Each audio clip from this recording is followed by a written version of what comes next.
Chapter 2651, Kingdom Perishes, the Purple Thorns Kingdom is no more? How did it disappear? Faux was momentarily stunned when he heard Aqua Rose's report. Although there were over 100 kingdoms in God's domain, the strength these kingdoms possessed was no trivial matter. In the case of the Purple Thorns Kingdom, it was average among the various kingdoms in existence. Although it was smaller than Star Moon Kingdom, its national power was only slightly weaker than that of Star Moon Kingdom. Hence, Faux found it hard to imagine that there would be anything capable of destroying a kingdom like the Purple Thorns Kingdom. In the past, kingdoms had started rising and perishing only when quite a number of players had already reached Tier 4 and were preparing to challenge their Tier 5 promotion quest. In the current God's domain, however, let alone preparing to challenge the Tier 5 promotion quest, there wasn't even a single Tier 4 player in existence. It was utterly impossible for players to destroy an entire kingdom. If not for Faux knowing that Aqua Rose would not joke about such an important matter, he really would think that she was kidding him.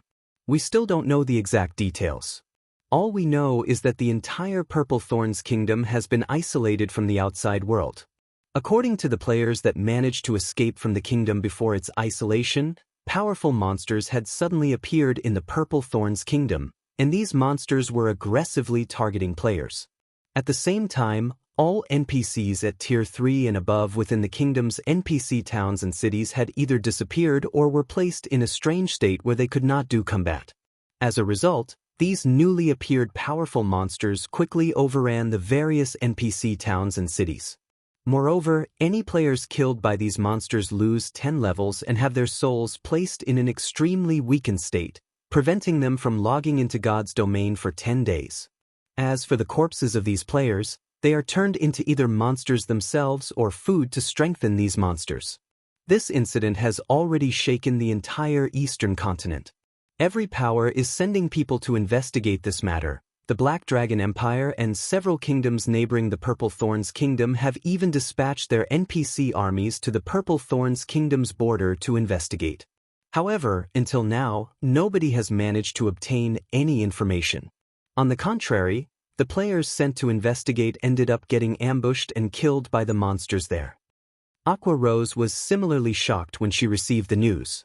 She never thought that an incident like this would actually happen in God's domain. It might be understandable if it were an NPC city that suffered destruction, but the annihilation of an entire kingdom was simply unimaginable. Moreover, even now, nobody knew what exactly had happened to the Purple Thorns Kingdom. This situation made the players operating in the neighboring kingdoms and empires nervous, afraid that their country would become the next Purple Thorns Kingdom. If that happened, then all the time and effort they'd spent establishing a foundation in their respective countries would be wasted. The various powers that had been developing in the Purple Thorns Kingdom, in particular, were close to going crazy now. In order to develop in the Purple Thorns Kingdom, the various powers had purchased large tracts of real estate there. They had even constructed numerous guild towns and cities. However, because of the Purple Thorns Kingdom's fall, all of these investments were gone. Many guilds had even collapsed because of this incident. Just thinking of this matter made Aqua Rose shudder. Killed players are turned into either monsters or food that goes to improving the monsters. When Faux heard Aqua Rose's statement, the name of one person came to mind. However, he soon shook his head in denial. Although Beast Emperor possesses the evil god's legacy, he shouldn't be capable of rendering so many powerful NPCs incapable of combat and even destroying the Purple Thorns Kingdom. In the past, the evil god's temple had indeed caused many problems for the Eastern continent. However, by the time the evil god's temple had become a real threat, quite a number of players had already reached Tier 4. Moreover, the evil beasts of the evil god's temple required a lot of time to build up their strength. In fact, let alone the current evil god's temple, even when the evil god's temple had been at its peak in the past, it couldn't destroy an entire kingdom so quickly. Guild leader, because of this matter, the entire guild is in chaos. Many hidden powers are trying to take advantage of this situation. The players and powers that escaped from the Purple Thorns Kingdom, in particular, are now waging war over the various resource spots in Star Moon Kingdom. The entire Star Moon Kingdom is in a mess. Aqua Rose said in frustration. Moreover, many of Star Moon Kingdom's players have started migrating to other kingdoms and empires, which has led to a drop in the player populations of the kingdom's cities. The kingdom's economy is now plummeting, I understand. Have Fire and the others get ready. We'll return to Star Moon Kingdom immediately, Faux said, nodding. Originally, he had planned to partner with Azure to visit the neutral sea zone off the Silver Moon Empire and see if they could occupy one of the islands there. If he had a guild town in that neutral sea zone, it would serve as a foundation for Zero Wing to develop its naval strength on the western continent. At this point, the accessible resource spots on the main continent were mostly occupied already. There were barely any resource spots left for Zero Wing to claim. To develop on the western continent, Zero Wing would have to occupy a level 100+ neutral map or develop out at sea. However, establishing a foothold in a level 100+ neutral map was easier said than done. Not even the local superpowers could pull it off. Hence, Faux had decided to let Zero Wing develop in the western continent's neutral sea zones. Given the current situation, however, it would seem that his plan was no longer viable. What about Violet? Her concentration should be close to reaching the Tier 4 standard already. If we leave now, Aqua Rose had to ask. Let her stay here and continue training. The rest of us will head back first, Faux decided. Moreover, we also need a powerful expert to safeguard our territories here on the western continent. I understand. I'll contact Fire and the others now and have them get ready, Aqua Rose said before disconnecting the call and gathering the other members of Zero Wing. As for Faux, he did not idle around but contacted Duan Han right away. Guild leader Black Flame, seeing as you're contacting me so suddenly at this time, you've probably received news about the Purple Thorns Kingdom as well and wish to have Azure help you return to the eastern continent, right? Duan Han said, smiling as he caressed his beard. Elder Han really is amazing. That's right. We plan to return to the eastern continent. However, trying to send back 100 players is a little difficult for us, so we'll need your chamber's help, Faux said, nodding. Of course, we will pay the fees according to market price. Currently, the interactions between the two main continents were growing. Some superpowers capable of intercontinental travel had even started offering teleportation services. Ordinary powers still lacked the qualifications to utilize these services. However, now that Zero Wing and Azure were allies, Azure naturally wouldn't refuse to teleport Zero Wing's members back to the eastern continent. Guild leader Black Flame, you're being too polite. Our two guilds have just become allies, so let's just set the fee aside, Duan Han said, waving his hand. We only hope that we can send some of our guild's young talents to interact and train at your guild. May I know if Guild leader Black Flame can do us this favor? Of course, that won't be a problem. Only by interacting with each other can we improve more quickly. This is a good thing for both of us. How can I possibly refuse? Faux replied, slightly surprised by Duan Hanshan's proposal. He never thought that the Azure Chamber of Commerce would consider such an action. This offer was good news for Faux. After all, he was basically getting free labor. Moreover, he could tell that Azure was expressing its goodwill to Zero Wing. He naturally wouldn't reject such an offer. In that case, thank you, Guild leader Black Flame, Duan Han said. Afterward, all you need to do is head to Purple Light City with your team. Solitary Frost and the others will bring you all to the teleportation point. All right. Faux nodded before disconnecting the call. He then left the guest room he rented and made his way to Light Forge City's teleportation plaza. After Zero Wing's members gathered at the teleportation plaza, they promptly left the ancient secret land. Solitary Frost's team of 40 then led Zero Wing's members toward a teleportation point leading to the eastern continent. Guild leader Black Flame, given the number of people this time, we can only make use of this random teleportation array. When it activates, everyone will be teleported to a random location on the eastern continent. So, we'll have to travel to Star Moon Kingdom independently, Solitary Frost said as he pointed at the ancient ruin before them. That won't be a problem, Faux said, nodding. Read latest chapters at Wuxia World. EU of the teleportation arrays that allowed intercontinental travel, the ones capable of teleporting a large number of players generally did not have fixed destinations. Although this feature was somewhat troublesome, this trouble was nothing compared to the benefits one could gain from intercontinental travel. Seeing that Faux had no objections, Solitary Frost took out a key and activated the ruins teleportation array. Immediately, a gigantic black hole appeared in the middle, rapidly depleting the ambient mana. Quick! This teleportation passage stays open for only 15 seconds. Once it disappears, we can reactivate it only after 10 days. Solitary Frost said hurriedly. After Solitary Frost's warning, Faux and the others promptly jumped into the black hole and disappeared from the ancient ruin. Chapter 2652, Eastern Continent God's Domain, Eastern Continent. In a vast desert, a black hole with a 6-meter radius suddenly appeared. All mana within a 50-yard radius promptly surged toward it as if summoned. In the blink of an eye, the area around the black hole became a manaless area that players could not survive in. At the same time as this manaless area formed, a figure emerged from the black hole and landed on the sandy ground. Although the vicinity was devoid of mana, the body of this figure was actually wrapped in a dense layer of mana and remained utterly unaffected by the harsh environment. I'm finally out. Faux stared in disgust at the gradually dissipating black hole. That ancient ruins random teleportation array is simply a scam. Other random teleportation arrays teleport players directly to their destination, yet this one actually makes players go through a spatial maze first. If I couldn't fly, I would have most likely been stuck inside that spatial maze for about 5 or 6 hours. He had used random teleportation arrays in God's Domain before, but this was definitely the first time he had come across such a bizarre random teleportation array. Entering the black hole on the western continent transported him into a gigantic spatial maze, and he had to search for the exit himself. However, that still wasn't the worst part. What was worse were the many void creatures inside the maze.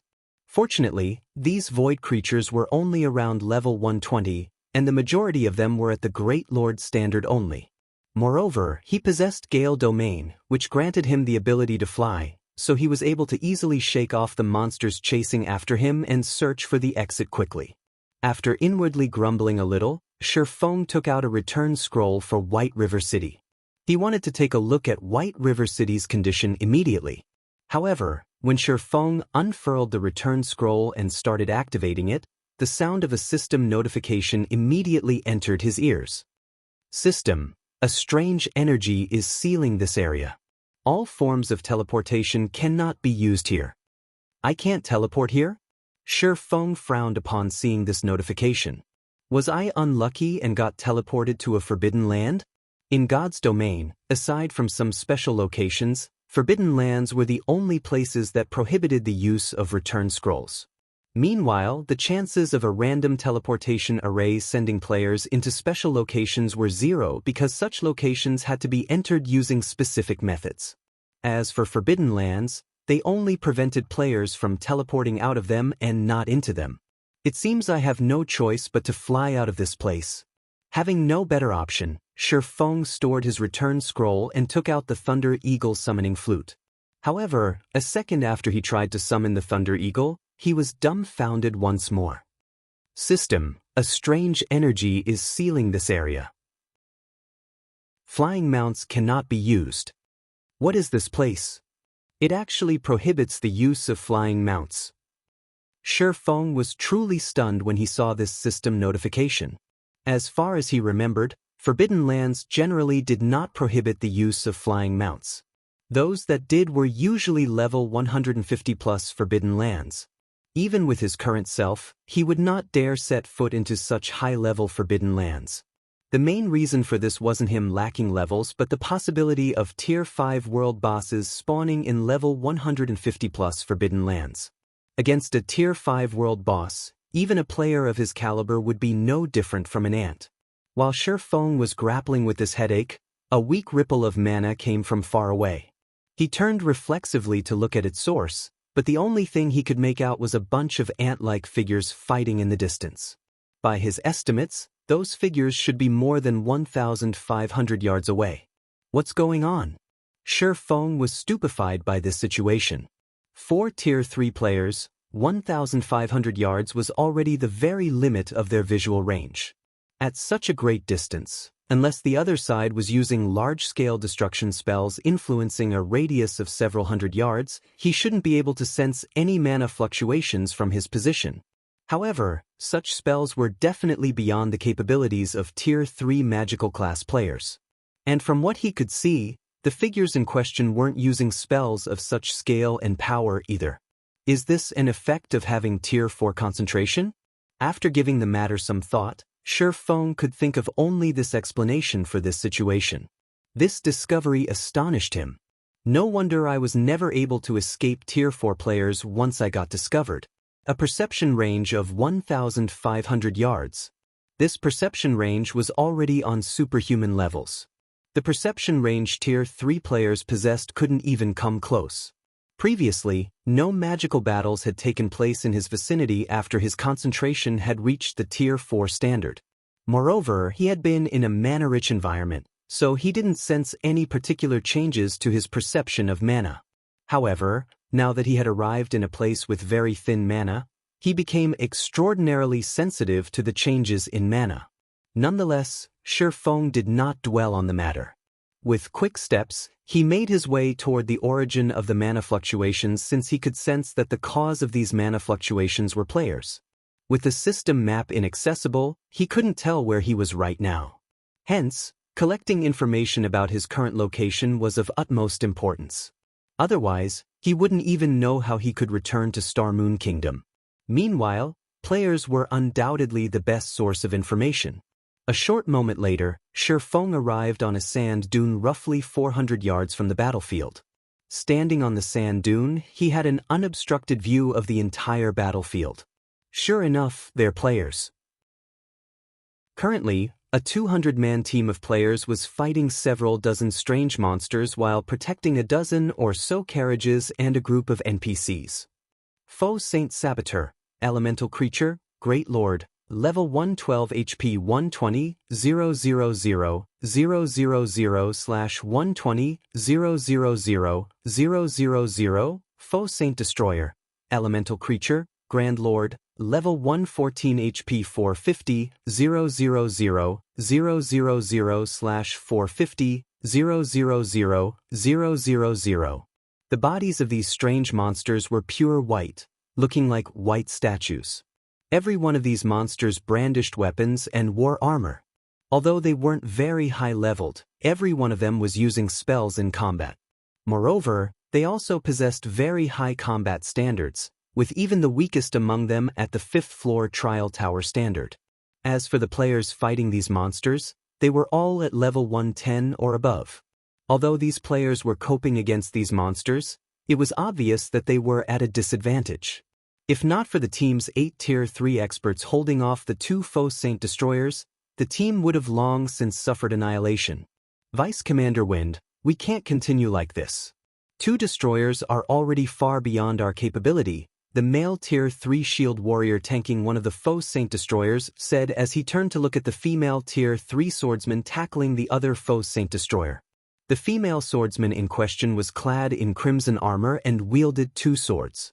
By relying on her profound footwork, she managed to evade the Faux Saint Destroyer's spells one after another. Occasionally, she also landed an attack on the Grand Lord and dealt some damage. From her performance, it was clear that she was at the Flowing Water Realm standard. After putting some distance between herself and the Faux Saint Destroyer before her, the female swordsman replied, "I know. I've already contacted the commander for reinforcements, but the commander's team is still some distance away. They'll need around 2 hours to reach us." 2 hours? We won't last that long. The Tier 3 shield warrior exclaimed, exasperated. Read latest chapters at Wuxia World. Currently, although they were pinning down the 2 Faux Saint Destroyers, the rest of the team had their hands full with the Faux Saint Saboteurs. Overall, their entire team was barely doing any damage to these monsters. Meanwhile, at the rate they were expending stamina, they wouldn't last more than an hour against these monsters. In regard to this situation, the female swordsman also could not help feeling frustrated. If it were possible, she would have given the command to escape. However, these Faux Saint monsters possessed an incredibly wide perception range. So long as players came across them, it was basically impossible to escape them.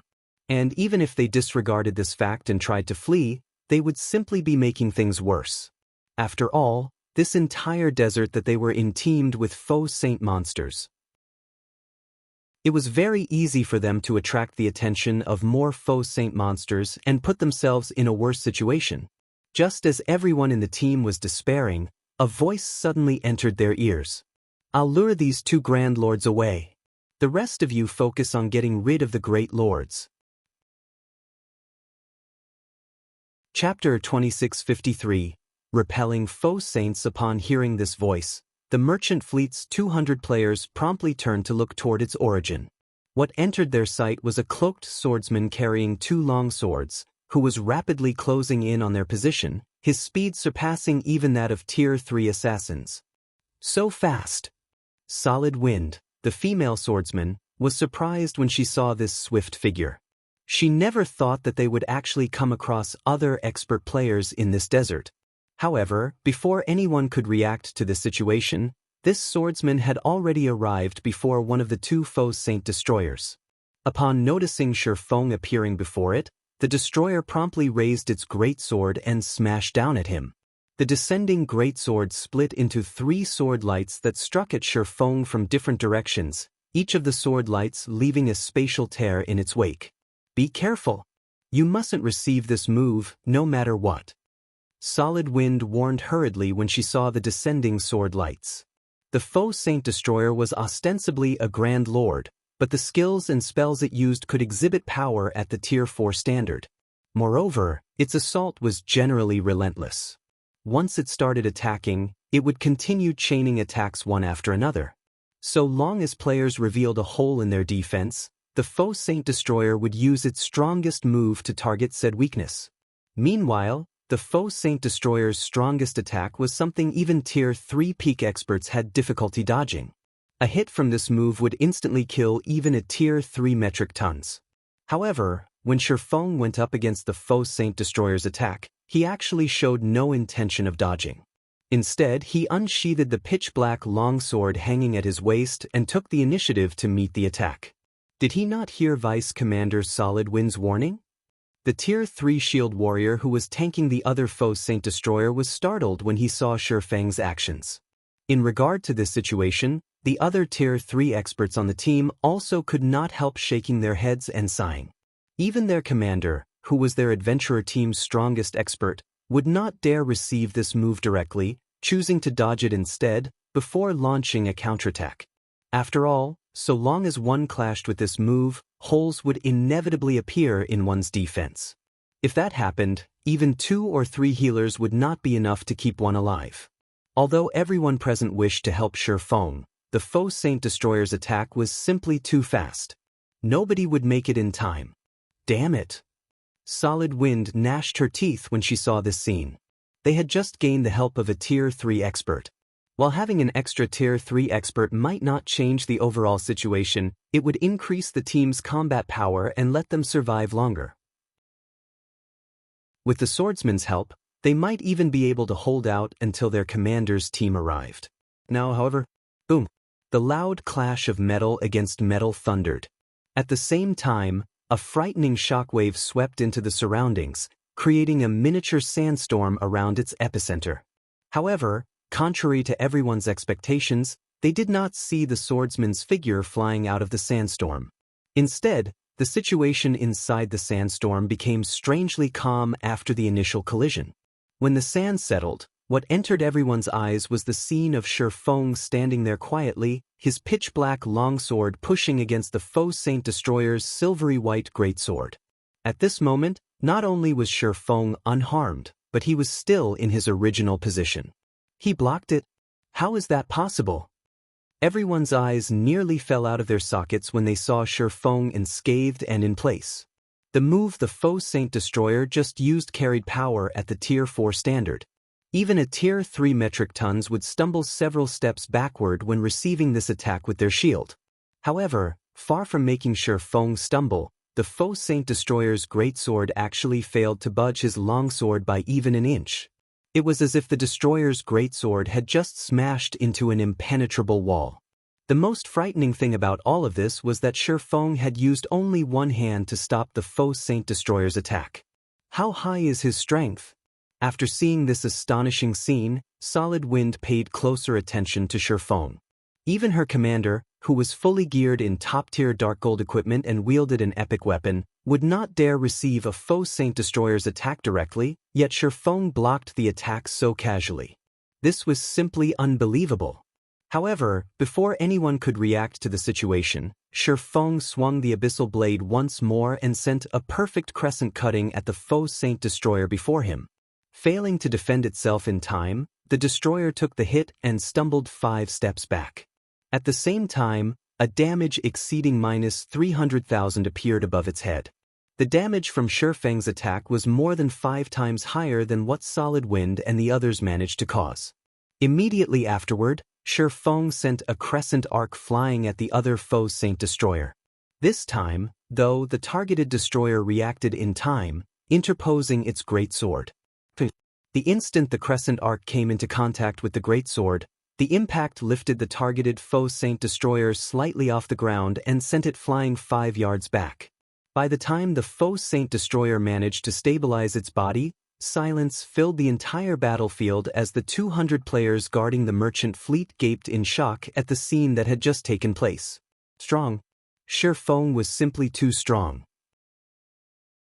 The 2 Faux Saint Destroyers alone were more than capable of annihilating their 200-man team, yet Feng had suppressed both of them with just 2 casual moves. He was absolutely inhuman.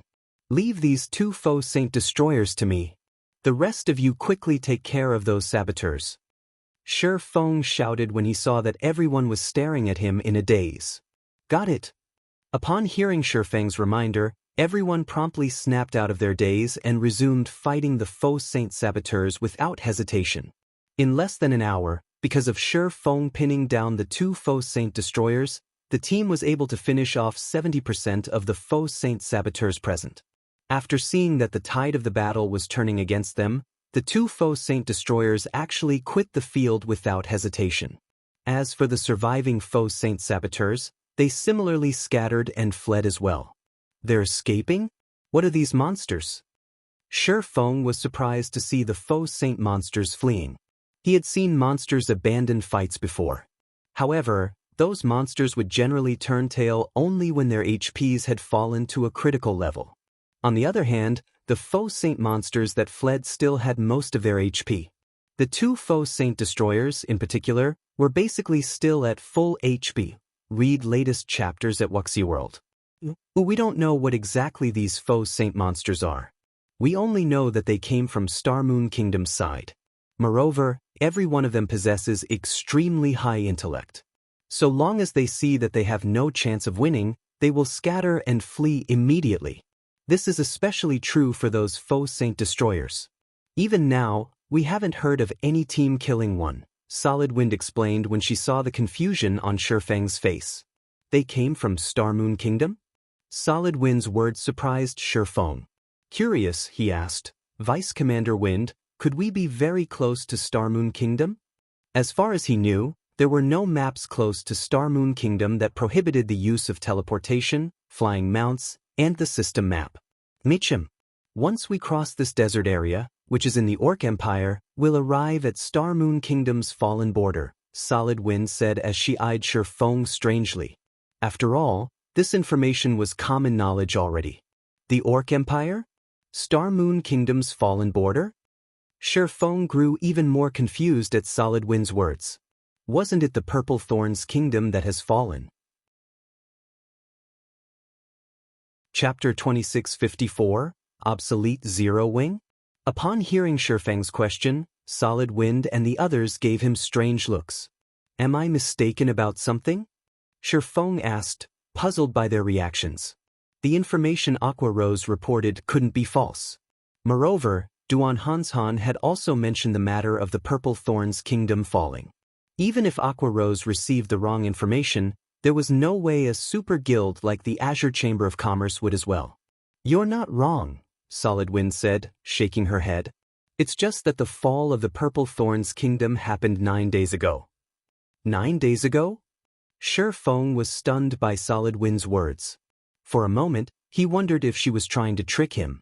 According to the information Zero Wing received, the Purple Thorns Kingdom had fallen only a day ago.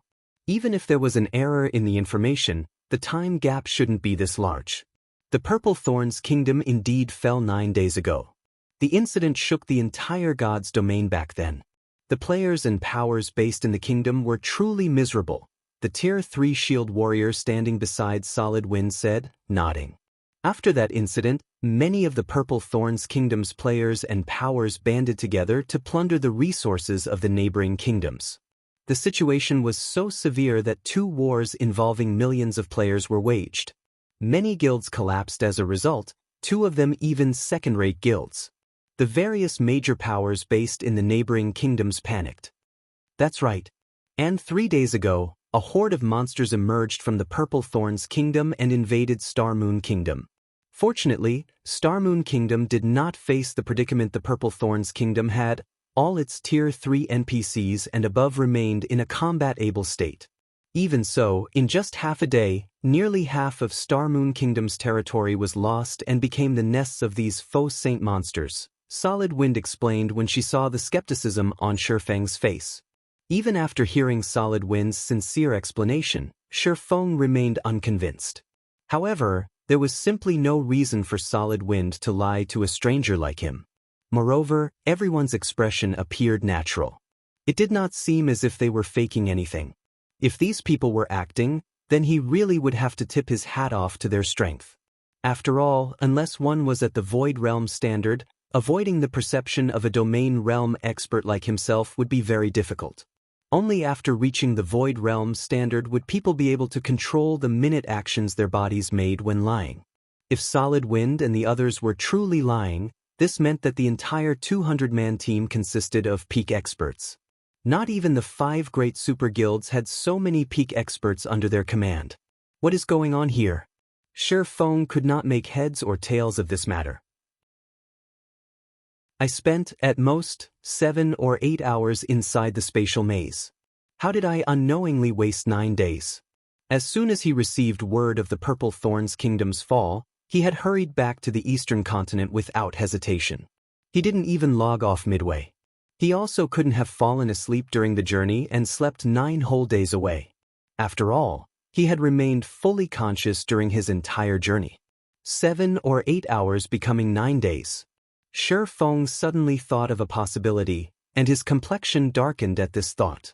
Did I enter a space with chaotic time? Normally, one would experience 48 hours a day in God's domain. However, in certain special locations, time would flow much more quickly, and staying just half a day there would mean an entire month going by in the outside world. Moreover, during this entire month, players should not be interrupted lest they enter a coma and regain consciousness only after a long time. Fortunately, such cases rarely occurred in God's domain.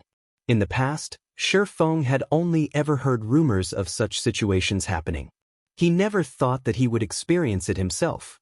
In fact, there was a possibility that Aqua Rose and the others had been put into a similar situation as well. Right, Vice Commander Wind? Do you know how Starmoon Kingdom's various powers are faring against the faux saint monsters? Feng asked after recollecting himself. What was done was done. The time he lost was already gone, and there was no way he could get it back. Fortunately, Starmoon Kingdom had only partially fallen.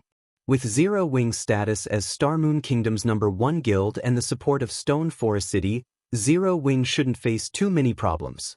After all, aside from Zero Wing's main force members that had gone over to the Western continent, there were still Melancholic Smile, Yulan, and the others to manage things in Starmoon Kingdom. As he currently couldn't make contact with the outside world, the only thing he could do was collect as much information as possible regarding Starmoon Kingdom. The situation isn't optimistic, Solid Wind replied. Originally, these faux saint monsters already had a huge impact on Starmoon Kingdom.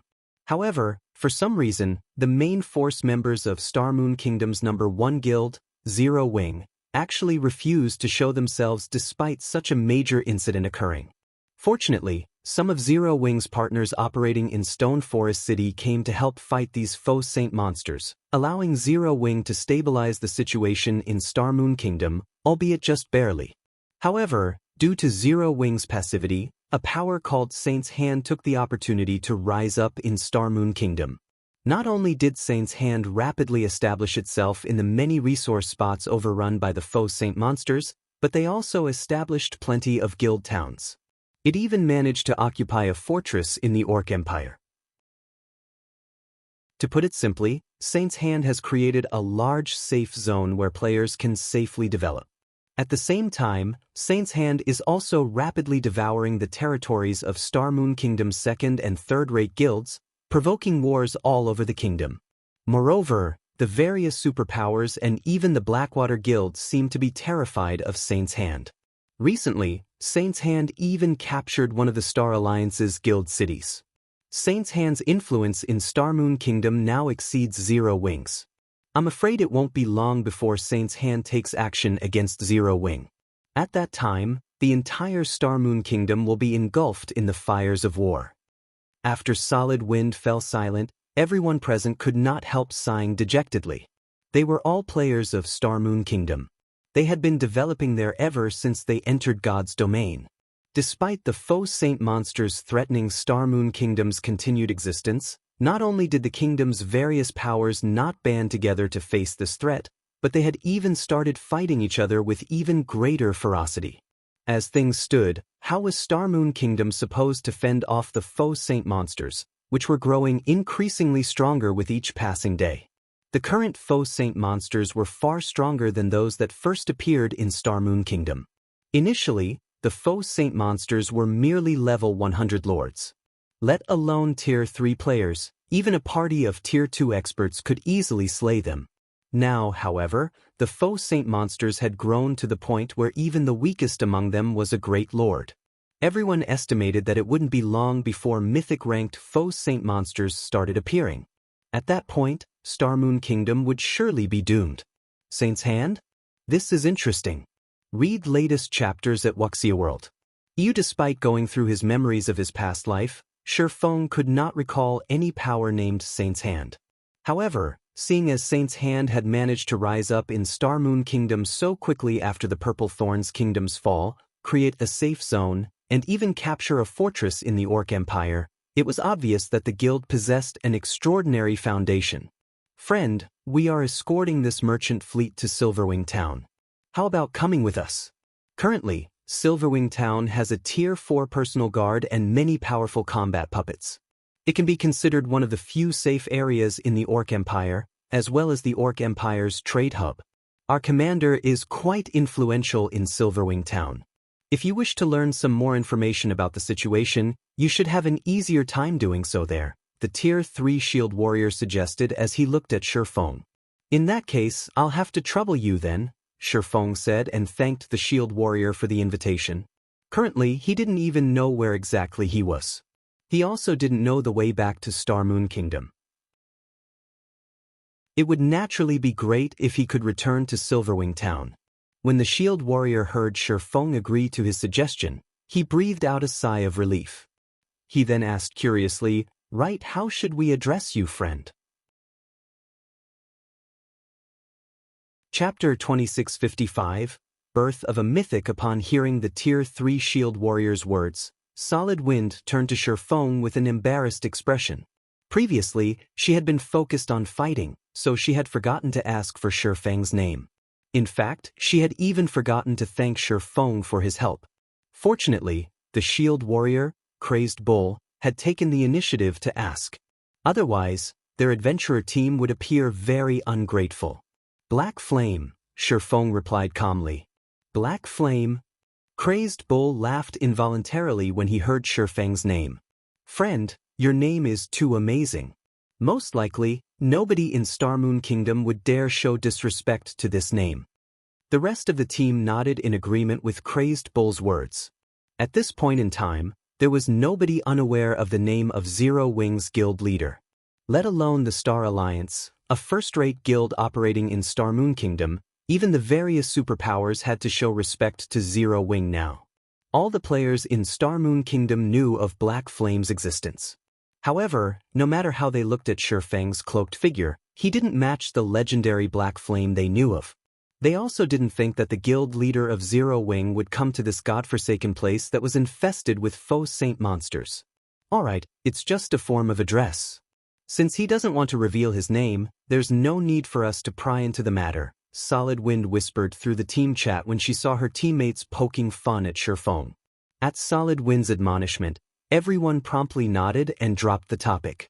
After all, it was all thanks to Shifeng that they survived. Since Shifeng wished to conceal his identity, they naturally wouldn't try to delve into the matter. We still haven't thanked you for your help just now, Brother Black Flame. In the future, if you come across any trouble in the Orc Empire or Star Moon Kingdom, please feel free to seek us out. Our Blood Pact adventurer team might not be comparable to large guilds, but we are more than capable of settling small problems, Solid Wind said in gratitude as she approached Shifeng. That's right. We might not be some famous top adventurer team, but we are still one of the top 20 adventurer teams operating in the Orc Empire. If you come across some wandering dark players, so long as you mention the name Blood Pact, those dark players will generally show some respect and take a step back, Crazed Bull said confidently. All right, Shifeng said, nodding. At the same time, a bitter smile formed beneath the hood of his cloak when he saw that Solid Wind and her team did not believe him. Let's get back on the carriages and continue on our way. Once night arrives, not only will those faux saint monsters grow more active, but Saint's Hands members will also ambush the players operating around Silverwing town. With the little manpower we have, we definitely won't be able to defend all the merchandise, Solid Wind said as she pointed at the nearby merchant fleet. Everyone then boarded the carriages of the merchant fleet, not daring to waste any more time in this place. Vice Commander Wind, since the faux saint monsters are more active at night, aren't Saint's Hands members afraid of getting assaulted by them? Shifeng asked curiously after getting onto the leading carriage. Since Saint's Heart was trying to expand its influence in Star Moon Kingdom, clashing with Zero Wing was inevitable.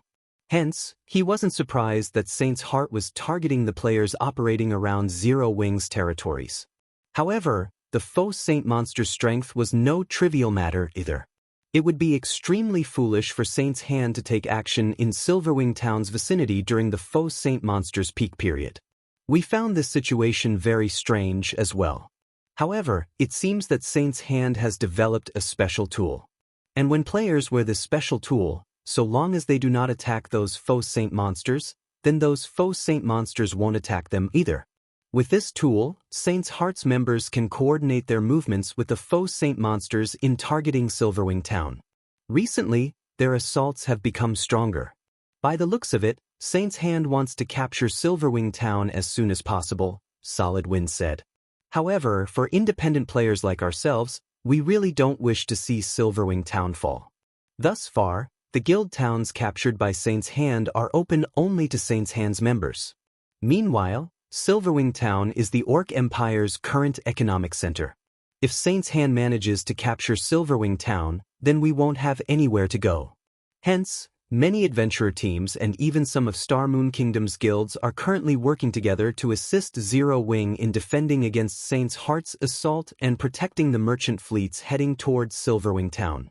Only, due to the faux saint monsters growing increasingly stronger, our side has recently started to fall into a disadvantage. I don't know how much longer we can hold out like this. Aside from Solid Wind, the other players present also hated Saint's Hand with a vengeance.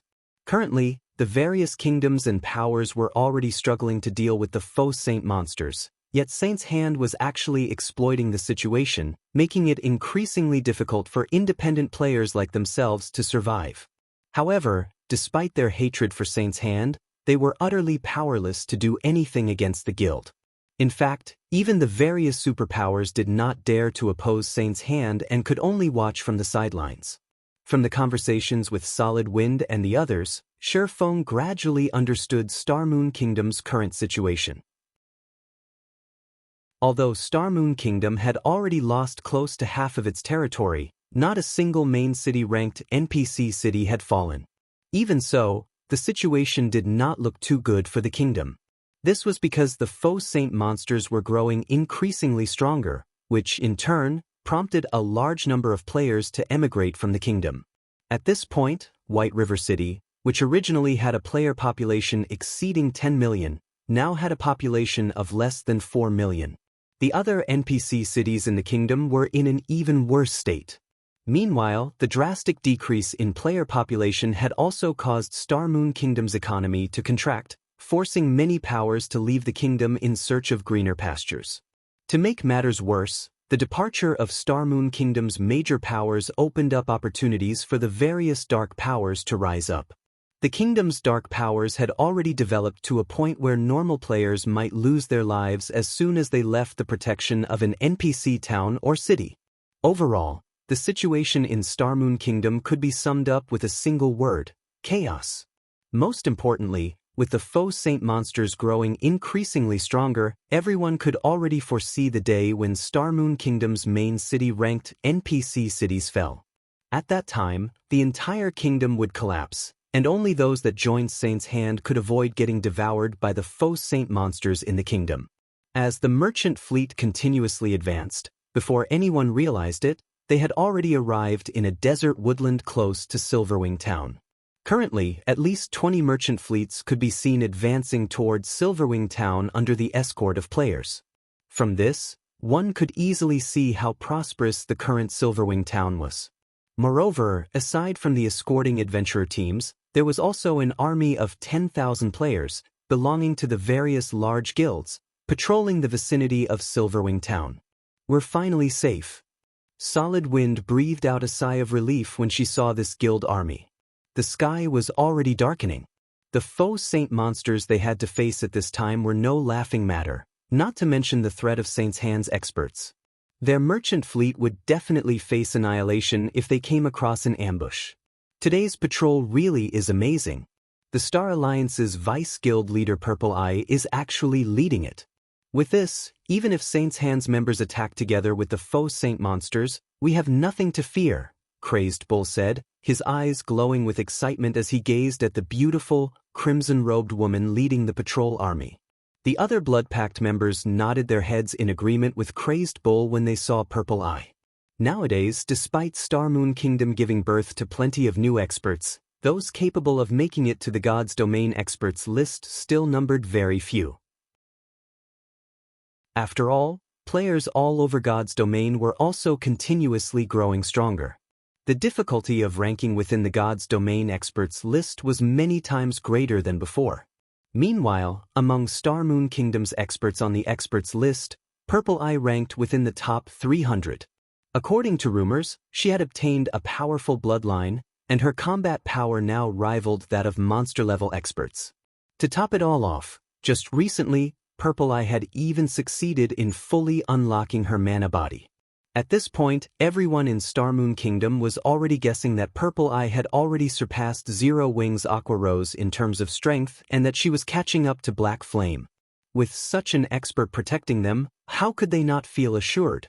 While Blood Pact's members were quietly discussing Purple Eye, a disturbance erupted in the distance. Shortly afterward, deafening roars came from the same direction. Run quickly. The Faux Saint monsters have come. Upon hearing someone shout these words, everyone in the vicinity reflexively turned to look at the origin of the roars. What entered everyone's sight was a massive dust cloud rapidly approaching. Meanwhile, within the dust cloud, they could faintly make out the figures of 6-meter-tall Faux Saint monsters, easily numbering several thousand. "Everyone, quickly retreat to Silverwing Town. Our patrol will hold the rear." Purple Eye shouted when she saw the army of Faux Saint monsters bearing down on them.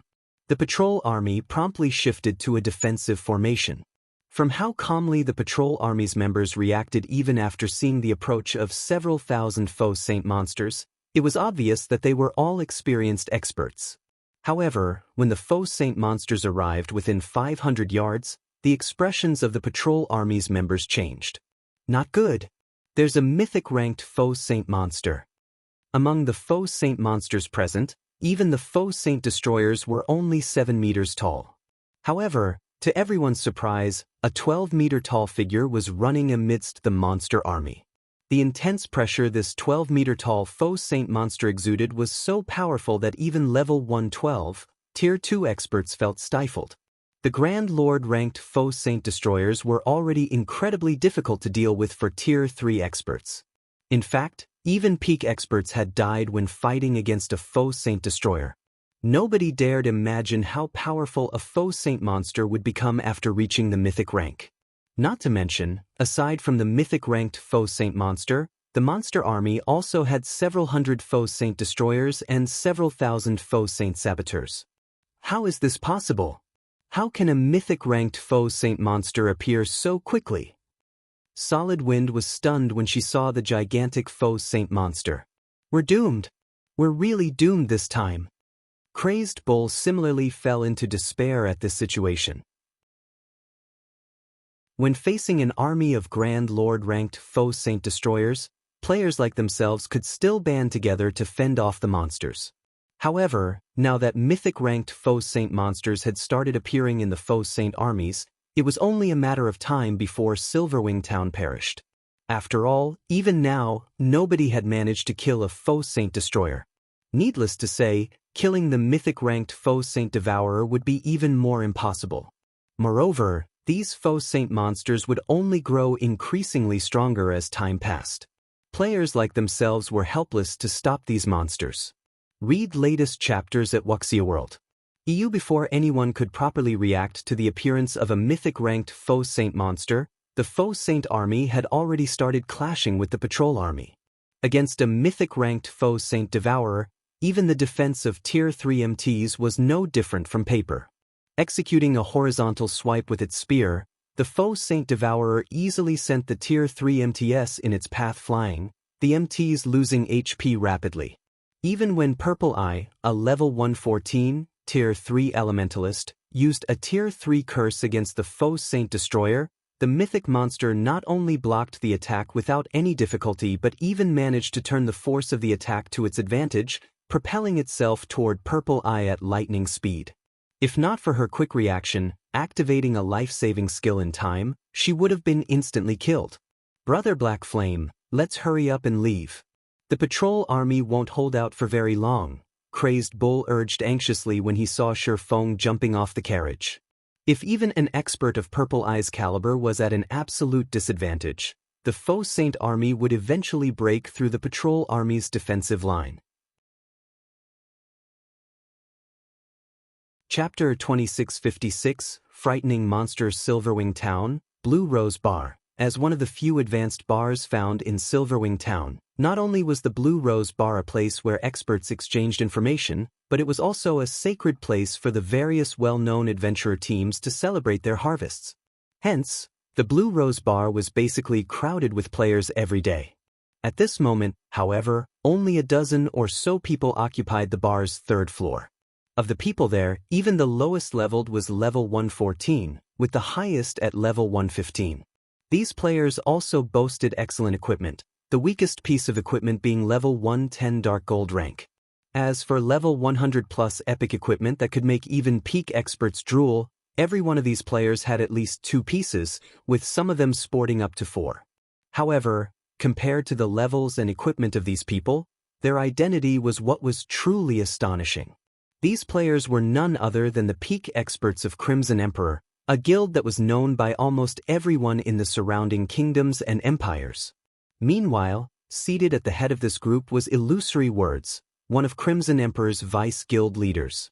Sure enough, just like our spies in Saint's Hand reported, the Mythic-ranked Faux Saint Devourer that recently spawned is planning to attack Silverwing Town, a level 114 man with a fierce look said as he looked at the image on the magic mirror set up in the middle of the table. Sighing, the man continued, "It won't be long before more Faux Saint Devourers appear. With this, Silverwing Town will fall within a few days. At that time, it will be useless even if Zero Wing's main force members show up." Upon hearing the fierce man's words, the other Crimson Emperor members fell silent. The Grand Lord-ranked Faux Saint Destroyers were already plenty strong. Now, even a Mythic-ranked Faux Saint Devourer had appeared. The strength and combat standards the Faux Saint Devourer had displayed thus far were enough to give even peak experts like themselves goosebumps. Most likely, even if their group here worked together to attack it, they would all still die. Meanwhile, once the numbers of these Faux Saint Devourers grew to around 20 or 30, they might be capable of destroying even guild cities. What is the guild leader's response to this matter? Illusory Words asked the fierce man. When she saw the Faux Saint Devourer's unstoppable rampage through the magic mirror, she could not help frowning either. The guild leader has ordered a complete withdrawal. He says that there's no need for us to accompany Zero Wing in its fight to the death against these Faux Saint monsters, the fierce man replied. A complete withdrawal? Illusory Words was a little surprised by the answer she received. Previously, their guild leader had personally dispatched Crimson Emperor's experts to help defend Silverwing Town. This indicated that he strongly supported Crimson Emperor's partnership with Zero Wing. Now, however, before Crimson Emperor's experts had even started fighting, he was actually ordering a retreat. Illusory Words found this situation unbelievable. That's right, a complete withdrawal. The current God's domain is no longer the same as before. We have a ton of matters to deal with just in the Dark Knight Empire alone. This is especially true now that Starlink's development is accelerating. At this point, Starlink already has designs on a few of our guild towns. Moreover, the situation here is obviously hopeless, so it is naturally much better if we post our available combat power to defensible locations. Unyielding Soul should be doing likewise, the fierce man explained. Do we have any new information on Zero Wing's guild leader and main force? Illusory Words asked. There's still nothing even now. I heard that Zero Wing's upper echelons have tried contacting Black Flame and the others, but their virtual gaming cabins remain under lockdown. If they sever the power to the gaming cabins, there's a very high chance that Black Flame and the others will enter a deep coma. Hence, all they can do is wait, the fierce man said, shaking his head. However, with the present situation, there's no chance of Zero Wing making a comeback. Setting aside the threat of Starlink and the Dark World, Zero Wing will have difficulty defending its headquarters in Starmoon Kingdom from the Faux Saint monsters. Nothing will change even if Black Flame and the others return. The difference in combat power is simply too large. Moreover, there's also Saint's Hand, which is eyeing Zero Wing's position in Starmoon Kingdom. Saint's Hand's origin is extremely mysterious and extraordinary. Even Blackwater's mighty Xuan Wuchisa seems afraid of it. Otherwise, with her personality, she definitely wouldn't make any concessions in the Orc Empire. I understand. However, at the rate the Faux Saint Devourers are spawning, so long as we defend together, we should be able to hold out for another 2 weeks or so. Retreating so soon is really... Although Illusory Words understood what the fierce man was trying to say, she still could not bring herself to give up just like that. 2 weeks. The fierce man revealed a bitter smile at Illusory Words' statement. If we really could hold on for another 2 weeks, the guild leader wouldn't have called for a retreat right away. What do you mean? Illusory Words asked curiously. While Tier 4 combatants were indeed extremely powerful and especially useful when attacking fortified locations, with Silverwing Town's defenses and the experts like themselves present, it would take at least 20 or 30 Faux Saint Devourers to conquer Silverwing Town. According to the information we collected from Saint's Hand, when Faux Saint monsters reach the Mythic rank, not only do their basic attributes and combat power undergo a qualitative transformation, but so does their intellect as well, the fierce man said, fear darkening his eyes as he looked at the Faux Saint Devourer displayed on the magic mirror. Isn't it normal for them to gain a boost to their intellect? Illusory Words didn't get the fierce man's point. It wouldn't be a problem if it were a normal improvement in intellect. However, according to Saint's Hand's information, these Faux Saint monsters gain the ability to learn once they reach the Mythic rank. In just a few minutes, they can learn the combat techniques players use. And the more experts they fight, the more quickly they improve. They are monsters in the truest sense. The fierce man explained. How is this possible? Doesn't this mean that, aside from NPCs, nobody will be able to suppress those Faux Saint Devourers? Illusory Words could not help feeling that the fierce man was being too alarmist when she heard his words. Learning a combat technique was easier said than done. Even with the guidance of a complete legacy crystal, peak experts would need dozens of hours to learn a combat technique. Without any guidance, they wouldn't be able to learn a combat technique even given a month or two. Hence, how could a monster that, at most, possessed intellect rivaling that of ordinary players, learn a combat technique in just a few minutes? I didn't believe this information either, the fierce man said as he chuckled bitterly. He then sent a video recording to Illusory Words and continued, "Take a look at it yourself." When Illusory Words played the video recording, it showed a Tier 3 Void Realm expert fighting a Mythic-ranked Faux Saint Devourer. At the start of the fight, the Void Realm expert was merely at a disadvantage in terms of basic attributes. With his superior combat standards, he should be able to survive against the Devourer for quite some time. However, after the Void Realm expert cycled through a few combat techniques a few times, the Faux Saint Devourer seemingly got bored of the expert's antics and executed a basic footwork to instantly kill the said expert. And shortly afterward, the fallen expert's corpse transformed into a Faux Saint monster. How is this possible? Goosebumps rose all over Illusory Words' body when she saw the peak expert getting killed. Her reaction was because this peak expert was someone she recognized. He was none other than 100 Arms, the commander of the adventurer team Crimson Wolves, a top adventurer team based in the Black Dragon Empire. 100 Arms was an expert who was only half a step away from reaching the domain realm. However, despite 100 Arms having such high combat standards, the Faux Saint Devourer had actually instant-killed him. Moreover, the monster had even used 100 Arms' prided footwork, doppelganger steps, to do so. That's right. That Faux Saint Devourer learned doppelganger steps in only a minute. Moreover, the Devourer was extremely cunning while fighting 100 Arms. It didn't use its full strength at the start of the fight. Instead, it held back and squeezed out all of 100 Arms' potential, forcing 100 Arms to use every move he had. Only after seeing that 100 Arms had nothing left to offer did the Devourer kill him. The situation is similar to Purple Eye's right now, the fierce man said, breathing out a deep sigh as he watched Purple Eye clash with the Faux Saint Devourer through the magic mirror. No wonder the guild leader wants us to retreat immediately. Who could possibly be a match for such a monster? Illusory Words muttered, still in shock over the Faux Saint Devourer's intellect. With such strength and intellect, the Faux Saint Devourer simply wasn't an existence that players could handle. Only NPCs could kill such a monster. Read latest chapters at Wuxia World. Just as Illusory Words was about to command Crimson Emperor's members to withdraw from Silverwing Town, the movement pattern of the Faux Saint Devourer fighting Purple Eye suddenly changed. In the blink of an eye, it appeared behind the Elementalist and sent over 20 spear images stabbing at her. The move the Faux Saint Devourer had executed was one that Illusory Words was familiar with. It was another one of 100 Arms' trademark moves, the advanced combat technique Fallen Leaves. Upon seeing this move being executed, Illusory Words could not help a sigh. When 100 Arms executed this move, even Domain Realm experts couldn't stop it completely. Now that the Faux Saint Devourer had perfectly replicated the move, needless to say, a Flowing Water Realm expert like Purple Eye stood no chance against it. However, just as Illusory Words was about to turn her gaze away from the magic mirror, a flash appeared in the mirror.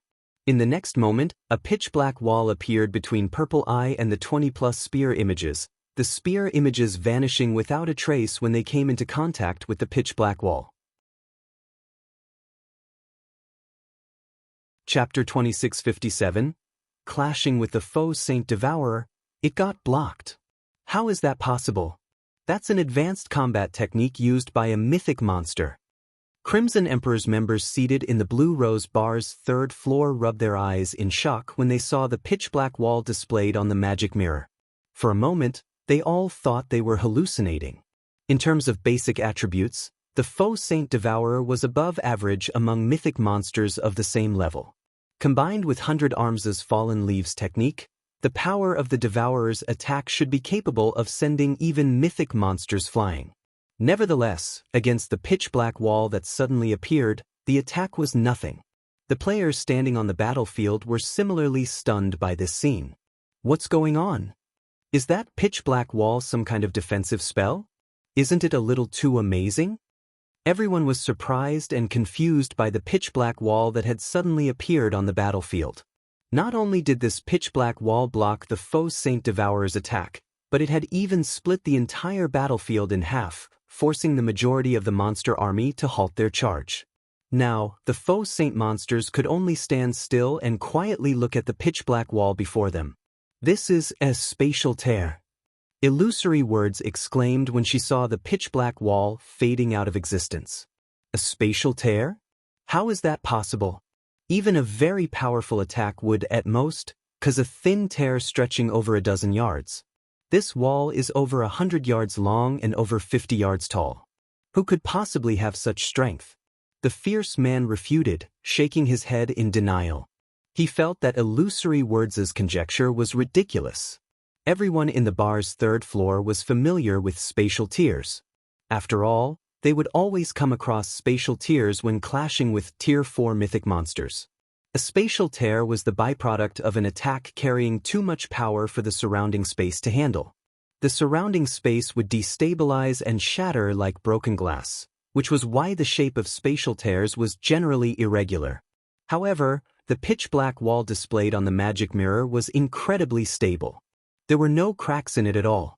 It looked like a steel wall that had just fallen out of the sky, incredibly smooth and heavy. "I guess you're right.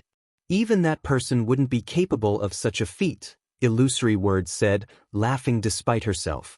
After giving the matter some thought, she agreed with the fierce man. Regardless, who saved Purple Eye? The fierce man wondered as he carefully tracked the pitch-black wall back to its origin.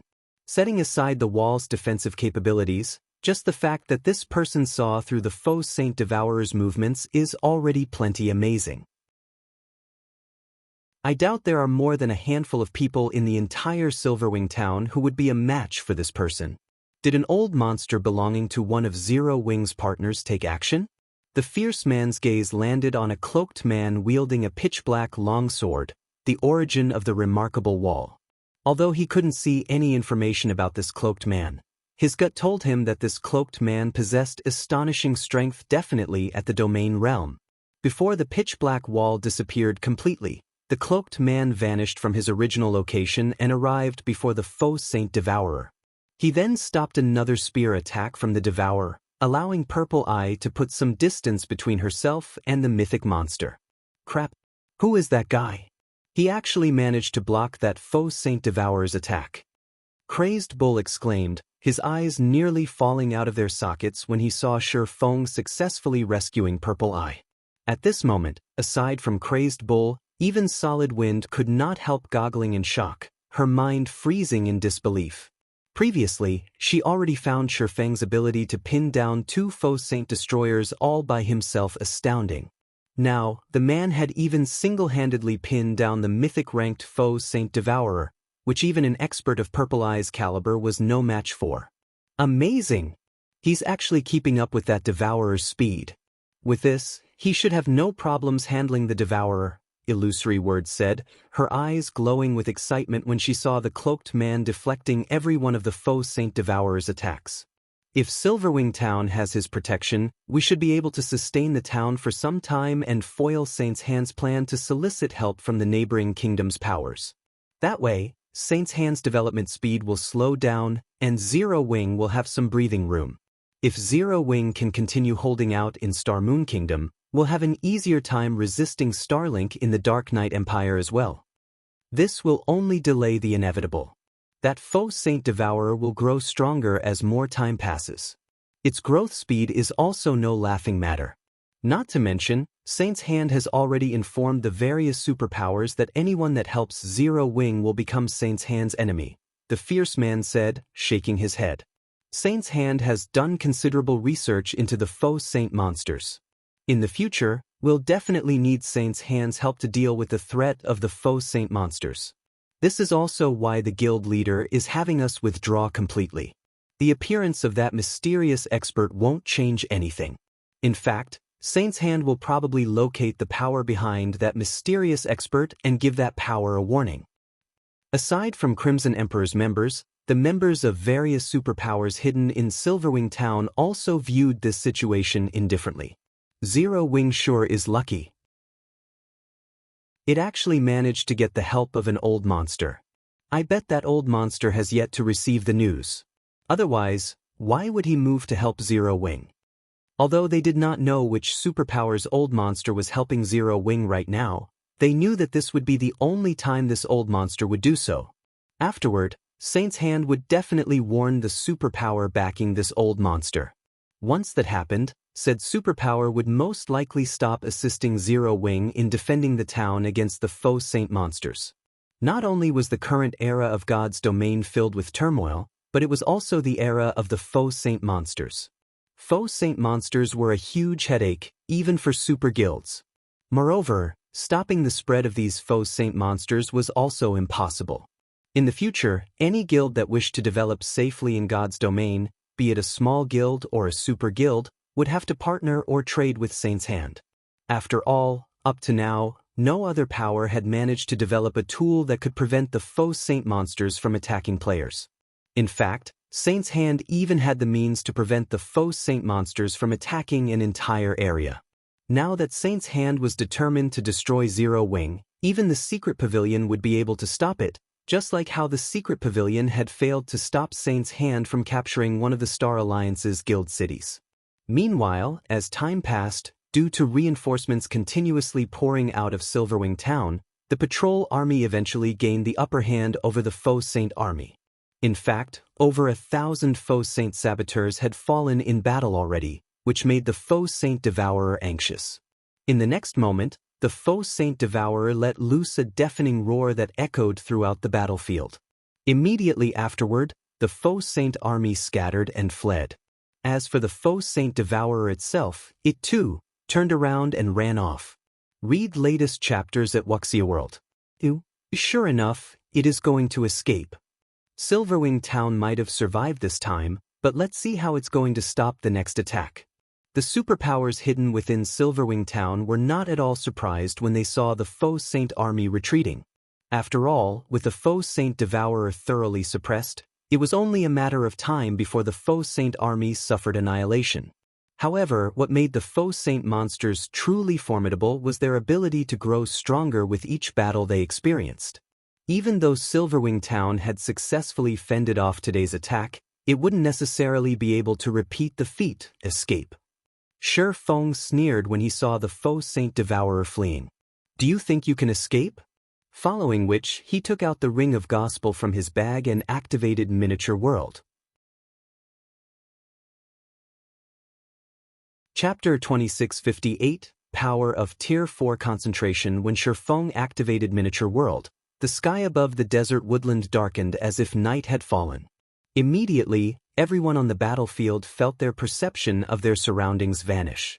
It was as if they had been plunked into a pitch-black void with nothing in it. Moreover, aside from the players, even the fleeing Faux Saint monsters came to a halt and aimlessly turned their heads left and right, their eyes brimming with fear and confusion.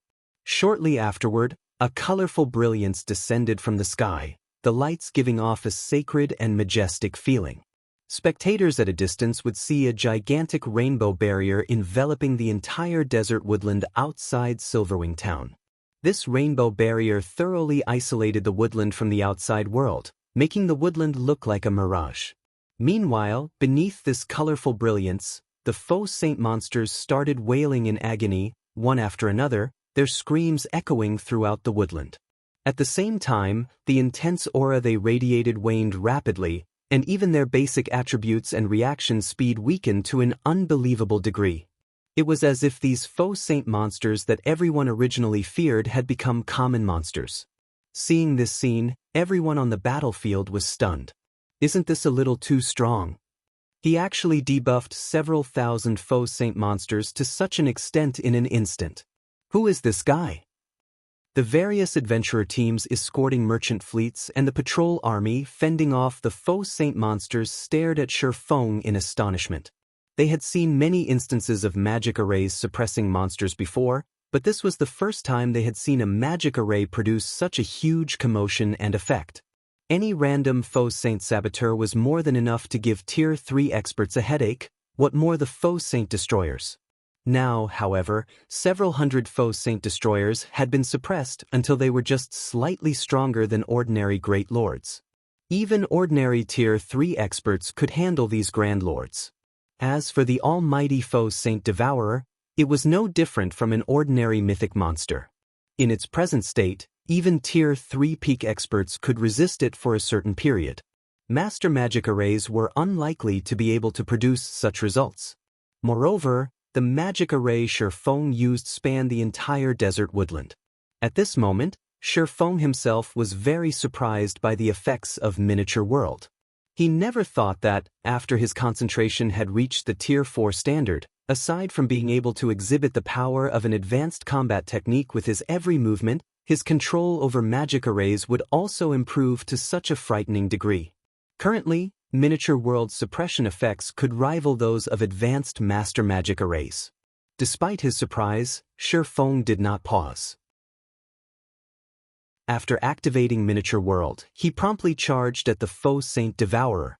Under the suppression of Miniature World, the Faux Saint Devourer's speed had decreased considerably. In just 2 seconds, Faux intercepted the mythic monster and sent the abyssal blade cutting at it. Immediately, a crescent arc appeared and cut through the Faux Saint Devourer's shoulder. Failing to react to the attack in time, the Devourer got sent flying and crashed into a large tree several yards away, a damage exceeding -600,000 appearing above its head. The disparity in combat power was clear for all to see. What is that magic array? The Faux Saint Devourer actually doesn't even have the strength to fight back? The various superpowers spectating the fight from Silverwing Town gaped in shock when they saw the Faux Saint Devourer at a complete disadvantage.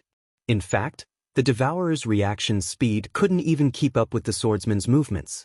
Although they could tell through their magic mirrors that the Faux Saint Devourer's basic attributes had decreased by a significant margin, the Devourer should be at the standard of ordinary mythic monsters. Given its knowledge of combat techniques, its overall combat power should still be on par with that of domain realm experts. After all, the basic attributes of a Tier 4 monster was no trivial matter. However, let alone putting up a fight, the Faux Saint Devourer couldn't even defend itself against Feng's attacks, its HP continuously decreasing. It simply couldn't keep up with Feng's movements. After seeing this, everyone could already imagine what outcome awaited the Faux Saint Devourer. While it might be impossible for Feng to kill the Faux Saint Devourer by himself, as the mythic monster had 6 billion HP, so long as a dozen or so Tier 3 experts joined him in assaulting it, the Devourer would eventually fall.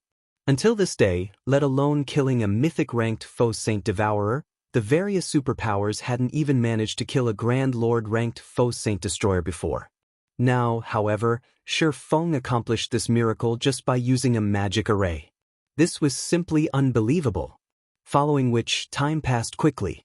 Less than 10 minutes after Feng activated Miniature World, all the Faux Saint Saboteurs on the battlefield had already fallen to the patrol army, while the Faux Saint Destroyers' HPs were down by half. As for the Faux Saint Devourer, with Feng, Purple Eye, and several dozen other Tier 3 experts attacking it, its HP had fallen below the 70% threshold already. The players present could not help growing excited at this scene. This was especially true for the members of the various adventurer teams. After all, the Faux Saint monster's undefeated streak had finally ended. Previously, the various powers and players had been afraid of the Faux Saint monsters because the Grand Lord-ranked Faux Saint Destroyers were basically impossible to kill, not to mention the mythic-ranked Faux Saint Devourer. However, now that killing these Grand Lord and mythic-ranked Faux Saint monsters was no longer a problem, not only was there hope of Star Moon Kingdom's survival, but reclaiming some of the kingdom's lost land might even be possible. Players like themselves would then be able to continue developing in the Orc Empire and Star Moon Kingdom like before. I don't know who that person is, but after this battle, the situation in the Orc Empire and Star Moon Kingdom is most likely going to change, Illusory Words said, the corners of her lips curling up slightly as she watched Feng suppressing the Faux Saint Devourer on the magic mirror. Previously, the undefeatable Faux Saint monsters were the main reason why the various major powers and superpowers feared Saint's hand. Now, Although they had succeeded in killing only a very small portion of the Faux Saint monsters plaguing Starmoon Kingdom, so long as news of this success spread, Saint's Hand would no longer be able to act in an overbearing manner as it did before. However, just when the various superpowers hidden within Silverwing Town thought that the Faux Saint army was going to suffer annihilation, several dozen lightning spears descended from the sky, shooting at Faux and the others, who were assaulting the Faux Saint Devourer. The speed and power of the lightning spears were so great that more than 20 Tier 3 experts were instantly vaporized. Along with the descent of the lightning spears, two magic barriers suddenly appeared around the injured Faux Saint Devourer, protecting it from further harm. The Tier 3 curse Purple Eye used failed to break through them. Before anyone could react to this turn of events, over 100 figures emerged rapidly from the surrounding forest and interposed themselves between the Faux Saint Devourer and Feng's group. Surprisingly, every one of these new arrivals radiated an aura rivaling that of Grand Lords of the same level. "Who are you people? What are you trying to do?" After Purple Eye saw her companions killed and the Faux Saint Devourer protected by a twofold magic array, an indescribable rage welled up within her as she glared at the 100-plus black-clad Tier 3 experts that had suddenly appeared. If not for these new arrivals exuding auras rivaling that of Grand Lords, she would have attacked them already. However, reason told her she absolutely mustn't do so. After all, so long as she took action, both she and her several dozen remaining teammates would die swiftly. At this time, a tall and bald man with golden eyes walked out of the group. Looking at Purple Eye, the bald man smiled and said, "Commander Purple, long time no see. Do you still recognize me?" With the appearance of this bald man, the atmosphere became incredibly tense. And Purple Eye's expression turned grave. "Thousand Eyes, why are you here?" Purple Eye demanded, a tinge of fear darkening her eyes as she looked at this bald man. What is Saint's Hand trying to do? As for why she feared this bald man named Thousand Eyes, it was because he was the commander of one of Saint's Hand's 3 trump card legions. He was also the monster responsible for capturing the Star Alliance's Guild City. Thousand Eyes' basic attributes rivaled those of ordinary mythic monsters. He had even instantly killed the Domain Realm expert that the secret pavilion sent to aid the Star Alliance. Do I even need to say it? It's because you people have gone too far. That's why we came to stop you, Thousand Eyes said. What do you mean? Purple Eye asked. It is only a matter of time before the Faux Saint monsters take over the entire eastern continent. After all, they are constantly growing stronger, and there is nothing players like ourselves can do to stop them. Our only option is to coexist with them, yet you are actually planning to kill the newly emerged Faux Saint Devourer, which is like a king to the Faux Saint monsters. If you kill the Devourer, you will only enrage those Faux Saint monsters even more. These monsters might even become more active during the day, Thousand Eyes said. Hence, we came to stop you from doing something stupid and aggravating the current situation. Thousand Eyes' words gave many of the adventurer team members present pause. Read latest chapters at Wuxia World. The several thousand Faux Saint monsters here were merely a small portion of the countless Faux Saint monsters within Starmoon Kingdom. Moreover, just like Thousand Eyes had said, these Faux Saint monsters were incredibly vengeful. So long as a player killed one of these Faux Saint monsters, even more Faux Saint monsters would hunt down the said player. Even if the said player managed to fend off a few attacks, the Faux Saint monsters would simply continue attacking more frequently and in greater numbers. They would not stop until they exacted their vengeance. If they really killed the Faux Saint Devourer, which was akin to a king among Faux Saint monsters, nobody could tell what the other Faux Saint monsters would do. It was entirely possible for them to grow even more violent and for their daytime activity to escalate. In fact, previously, the Faux Saint monsters had not been particularly active during the day. However, as the number of Faux Saint saboteurs that players killed increased, the Faux Saint monsters had indeed become more active during the day. They had also grown stronger much more quickly. In this situation, Purple Eye was at a loss as to what to do. As Purple Eye and the others were wondering what to do, a crisp and calm voice suddenly entered everyone's ears. What if I want to kill it no matter what? Chapter 2659, Black Flame? When everyone heard this calm voice, they looked at its origin reflexively. Meanwhile, the person who said these words was none other than the cloaked man who had suppressed the Faux Saint Devourer and single-handedly turned the tides of this battle. Is he really opposing Saint's hand? The various superpowers members spectating from Silverwing Town were surprised by this development. They never thought that the swordsman would actually dare provoke Saint's Heart's members. Moreover, he had even spoken those provocative words to Thousand Eyes, the commander of one of Saint Hand's 3 trump card legions. The swordsman was simply too bold. At this moment, even Illusory Words and the other Crimson Emperor members seated inside the Blue Rose Bar were astonished by this situation. Although Saint's Heart's members numbered only a little over 100, which was nothing compared to Silverwing Town's patrol army, these Saint's Heart members all possessed extraordinary strength. In fact, Thousand Eyes had relied on these 100-plus players to attack and capture the Star Alliance's heavily defended guild residents. They had even killed more than 600 of the Secret Pavilion's Tier 3 experts that were dispatched to help the Star Alliance. At Silverwing Town, one could say that, unless Zero Wing's main force members took action, nobody could stop Thousand Eyes' group. But why does this scene feel familiar?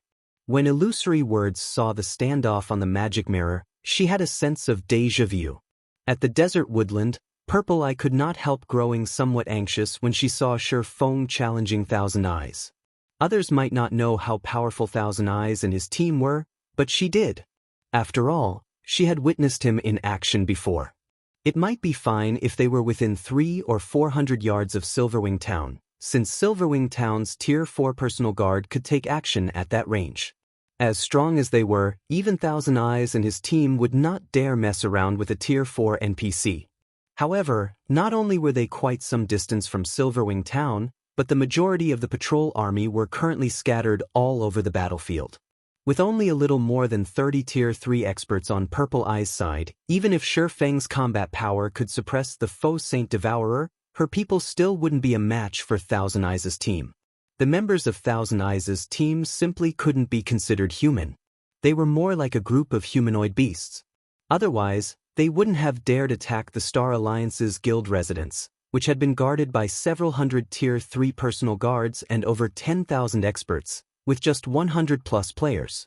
Their inhuman strength was also the reason why Thousand Eyes and his team dared take action so close to Silverwing Town.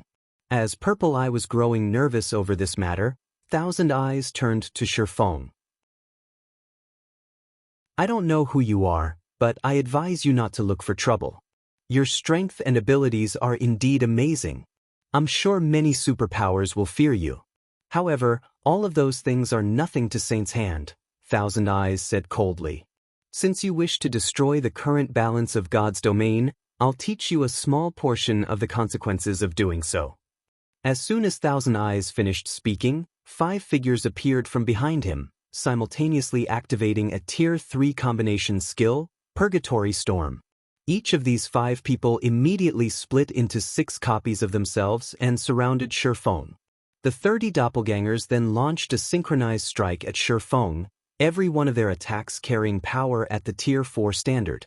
With 30 attacks coming from all directions, let alone dodging, Faux wouldn't even be able to defend himself completely. This scene surprised the various superpowers spectating experts. Saint's Hand actually has a 5-man Tier 3 combination skill? Illusory Words frowned when she saw the 5 players attacking Faux. Tier 3 skills and spells were originally plenty rare already. Even the superpowers Tier 3 experts hardly had any Tier 3 skills or spells, let alone Tier 3 combination skills, which even the superpowers dreamed of obtaining.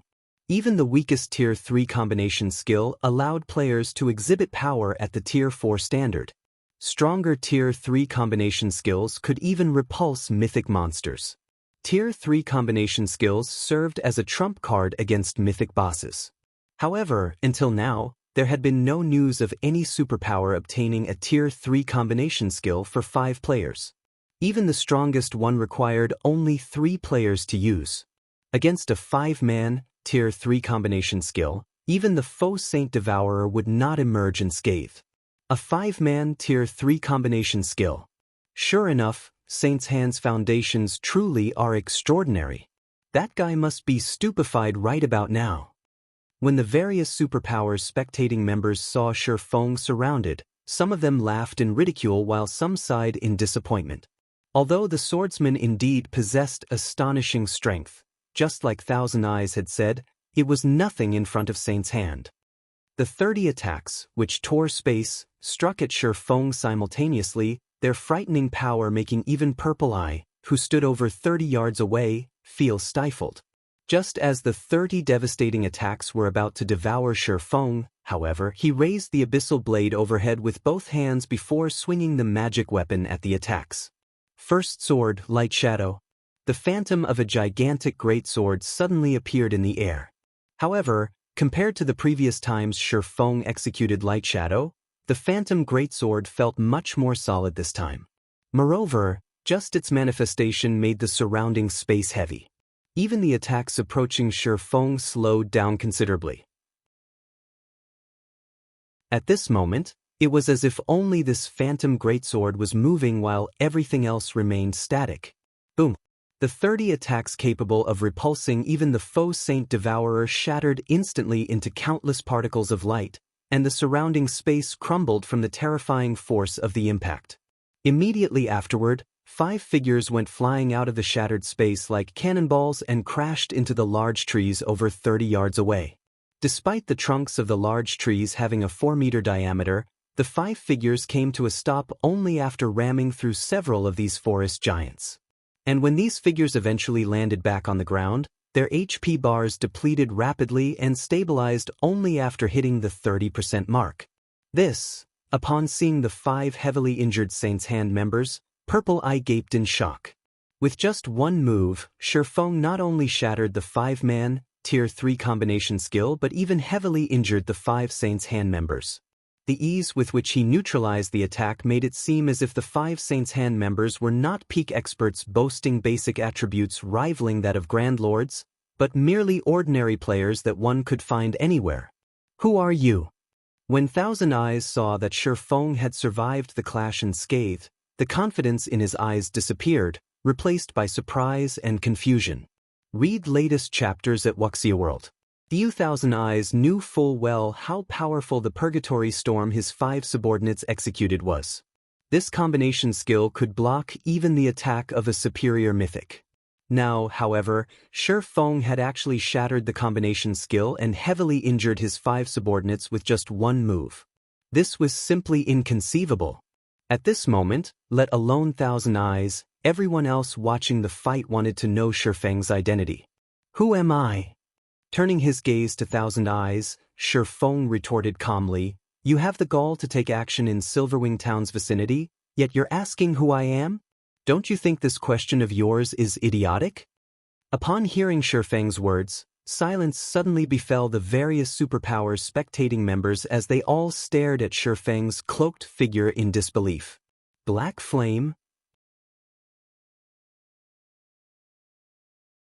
Chapter 2660, Legendary Name. When Feng pushed back the hood of his black cloak, a deathly silence filled his surroundings. If not for the mantle of his cloak swaying with the breeze, one would think that time had stopped. He's actually the real Black Flame? Crazed Bull's eyes nearly fell out of their sockets as he goggled at Feng, his body shuddering involuntarily at this discovery. Black Flame. This was a name that every superpower on the continent knew. Black Flame was an existence that had pulled off numerous miracles in battle, one that even the superpowers had great difficulty dealing with. In the hearts of independent players, he was akin to a living legend. Although Black Flame had disappeared from the eastern continent for some time now, just as prestige alone had allowed Zero Wing to continue rapidly developing on the eastern continent unharassed. Even an overbearing superpower like Saint's Hand did not dare mess around with Zero Wing and only quietly watched as the Faux Saint monsters chipped away at Zero Wing's forces. Saint's Hand did not dare directly target any of Zero Wing's guild towns or cities. Moreover, because of Black Flame's name, no superpower, aside from a few like Starlink, dared to hinder Zero Wing economically. He's back. He's finally back. Purple Eye could not help her excitement when she saw Feng's face. At the same time, though, an indescribable bitterness also filled her heart. Although the gap between the Star Alliance and Zero Wing had been widening all this time, Purple Eye had never given up on improving herself. She still hoped to surpass Aqua Rose and Gentle Snow one day and develop the Star Alliance into a superpower as well. However, against Saint's Hand, her power had proven utterly insignificant. In the end, she could only watch as the Star Alliance's main headquarters in Star Moon Kingdom fell. In fact, she couldn't even adequately stop the Faux Saint monster's ambushes. Meanwhile, after a moment of silence, the various superpowers spectating members, as well as Saint's Hand's members, burst into laughter. Black Flame? Zero Wing's guild leader? So what if he returns now? He's been gone from the Eastern continent for so long. Does he really think the continent is the same as before? They were indeed very surprised by Shifeng's appearance. However, that was it, nothing more. After all, Shifeng had disappeared from the Eastern continent for far too long. He simply didn't know the situation the Eastern continent was currently in. So, you're Zero Wing's guild leader Black Flame.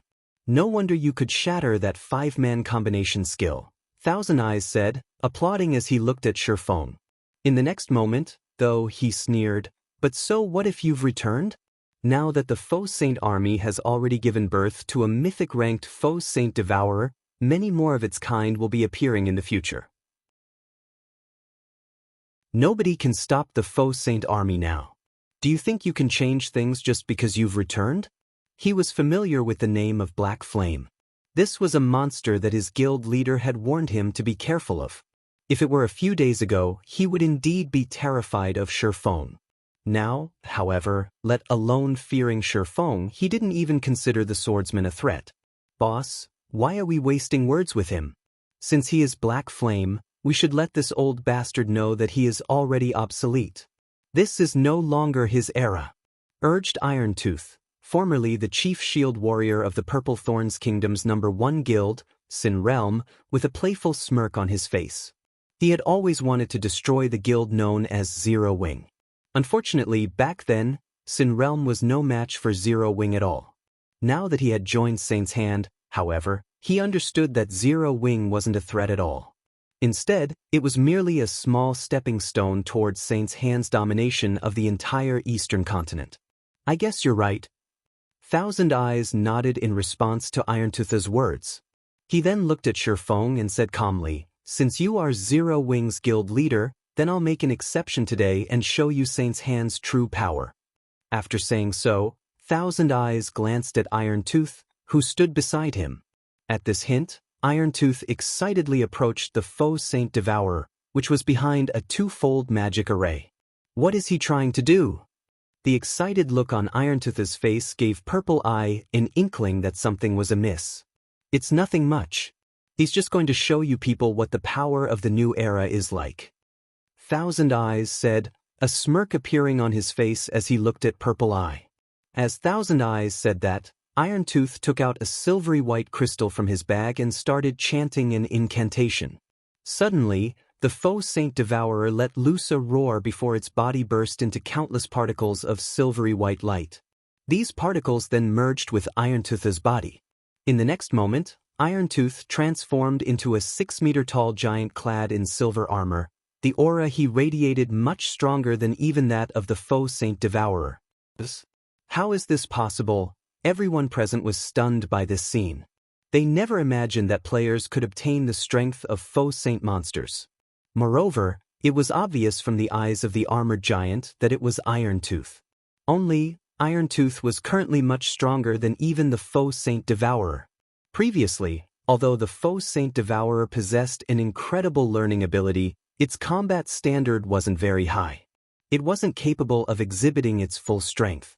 However, now that Irontooth had gained control of this strength, the combat power he could exhibit would far exceed that of the Faux Saint Devourer.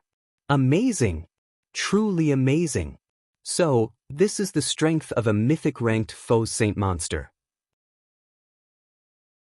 Irontooth was ecstatic when he sensed the power he currently wielded. At this moment, the other Saint's Hand members present could not help envying Irontooth. In front of such strength, players were nothing. If they could have such strength as well, they could single-handedly annihilate an entire army of players. They wouldn't even have to fear Tier 4 NPCs. Meanwhile, the various superpowers spectating members gaped in shock at the transformed Irontooth. They hadn't suspected that Saint's hand had kept such a powerful trump card hidden all this time. This is bad. Although Irontooth is only in the flowing water realm, with the Faux Saint Devourer's strength, let alone Black Flame, even Silverwing Town's Tier 4 personal guard might not be a match for him. Illusory Words' complexion darkened as she took in the armored giant displayed on the magic mirror. Originally, Shifeng's appearance should have been a joyous matter. With the combat power he possessed, he would be of great help in the current situation. However, Illusory Words had never imagined that Saint's hand would have such a trump card. The strength Irontooth now wielded simply wasn't something current players could hope to go up against. And if Shifeng got killed at this point, his death would deal an unprecedented blow to both Zero Wing and Starmoon Kingdom. Meanwhile, after Irontooth experienced his newfound strength for a short moment, he turned around and stepped forward, instantly appearing before Shifeng. He was so fast that even Purple Eye failed to react to his movements in time. Black Flame, weren't you very powerful? Weren't you Starmoon Kingdom's legendary figure? Weren't you thinking of stopping Saint's hand? I wonder how you feel about the situation now. Irontooth jeered as he looked down at Shifeng. Upon seeing Irontooth suddenly appear before Shifeng, the expressions of the patrol army's members turned indescribably grim. Even Purple Eye could not help panicking. Irontooth was simply too fast. By the time she sensed Irontooth moving, the latter had already appeared before Shifeng. She simply did not dare imagine what would happen when Irontooth actually took action. Read latest chapters at Wuxia World. However, despite Irontooth appearing before him without any warning, Shifeng's expression remained ineffably calm. This move of yours is indeed amazing, Shifeng said as he shot a glance at Thousand Eyes. However, do you think you're the only ones that can transform into a monster? What do you mean? Thousand Eyes had a vague feeling that something was wrong when he saw how calm Shifeng was. However, before Thousand Eyes could say anything more, Shifeng unsheathed the abyssal blade and chanted an incantation. Black Dragon Soul.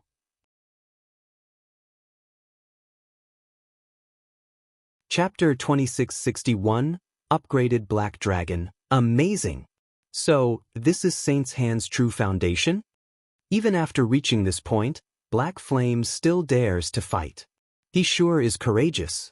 It's a pity that the current god's domain is no longer how it was before. Otherwise, with his combat power, it might really be possible to turn things around. How foolish! Is he just being stubborn, or does he really think things are still the same? When the various superpowers members saw Shifeng unsheath the abyssal blade, their reactions varied from laughing in ridicule, sighing in disappointment, and lamenting. The strength Shifeng had previously displayed in battle was indeed incredible. It wouldn't be an exaggeration at all to call him a monster. Unfortunately, before a true monster, Shifeng's strength amounted to nothing. He could only buy time at best. Had he withdrawn when he had the chance, instead of provoking Thousand Eyes' group, he wouldn't have fallen into such a predicament. As the various superpowers members were conversing, the abyssal blade in Shifeng's hand suddenly transformed into a cloud of dark fog that enveloped him completely, then expanded rapidly. When the cloud of fog had grown to a 60-yard radius, a dragon's roar echoed throughout the battlefield, making everyone's soul shudder. Before anyone could react to this roar, a gigantic, pitch-black claw emerged from the fog and landed right beside Irontooth. The ground under the claw sank as if it was water. In addition, web-like cracks appeared in the space around the claw, the phenomenon making it seem as if the surrounding space could shatter at any time, unable to withstand the power the claw carried. Shortly after the gigantic claw appeared, another dragon's roar dispersed the black fog. When the fog cleared, the figure of a 40-meter-tall black dragon came into view. Despite the black dragon just standing there quietly, everyone felt an indescribable sense of awe and fear welling up within them as they stared at the black dragon. A dragon? What's going on? Everyone was dumbfounded when they saw the black dragon. Dragons were creatures that all players in God's domain knew about because the existence of dragons was synonymous with destruction in God's domain. One could easily find information depicting dragons destroying kingdoms and empires overnight in any of God's domain's libraries. Now that a real dragon appeared before them, everyone was naturally astonished. When Thousand Eyes and the other Saints' Hand members saw the black dragon, their complexions paled drastically. Although they didn't know whether the black dragon before them was real or not, the pressure coming from it was no laughing matter. The black dragon's life rating was undoubtedly leaps and bounds above theirs. Archaic species? Ferocious beasts? Compared to this black dragon, the life ratings of those creatures were insignificant. You asked me how I felt before, right? How do you feel about the situation now?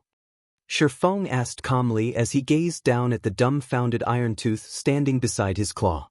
After his concentration reached the Tier 4 standard, not only did he gain better control over his skills and spells, but his Dragon Phantom was also more realistic than before.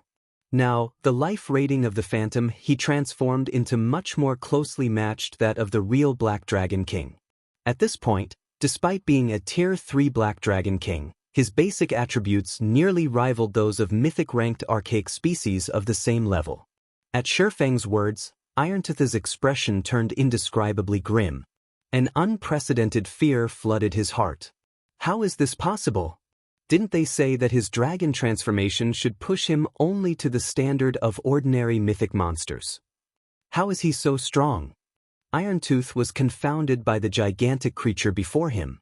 Saint's Hand had long since heard about Feng's ability to transform into a dragon.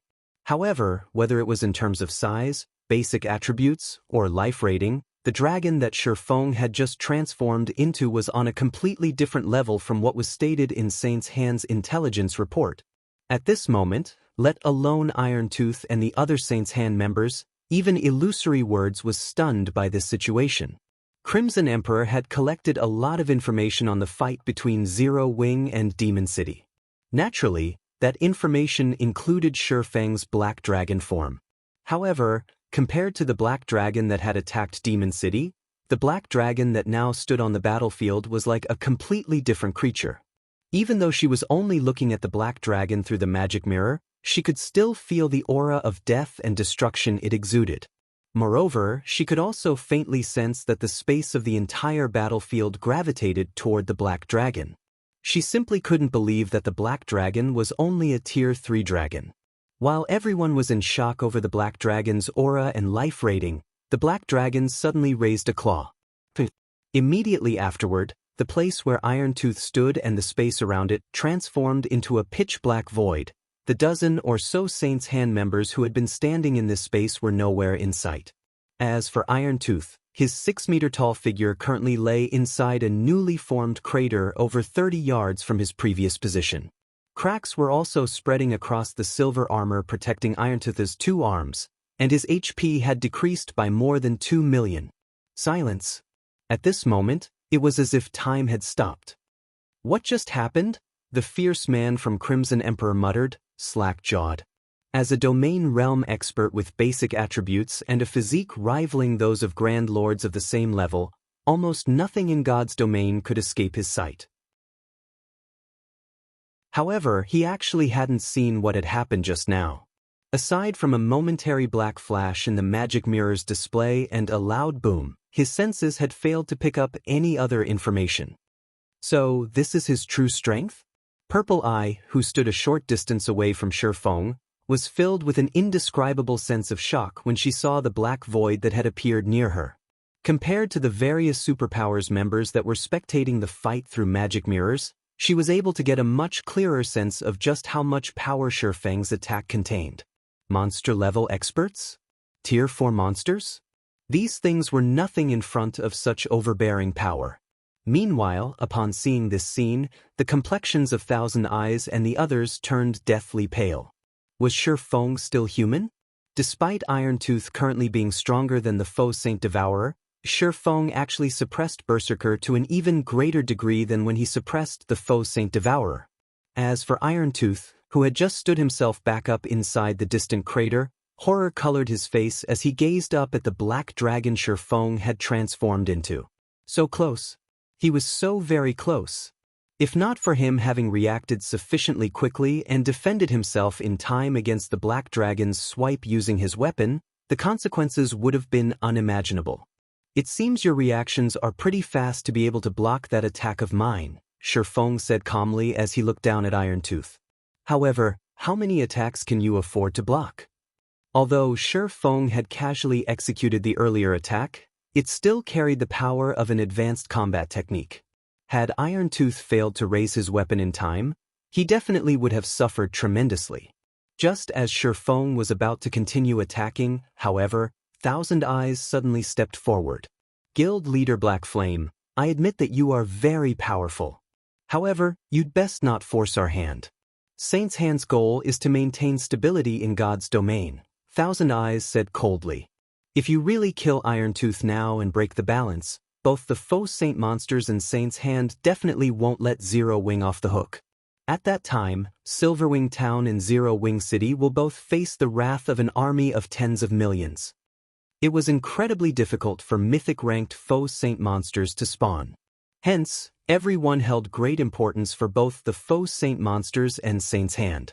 Now that Iron-Tooth had temporarily merged with the Faux Saint Devourer, killing Iron-Tooth would also kill the Faux Saint Devourer.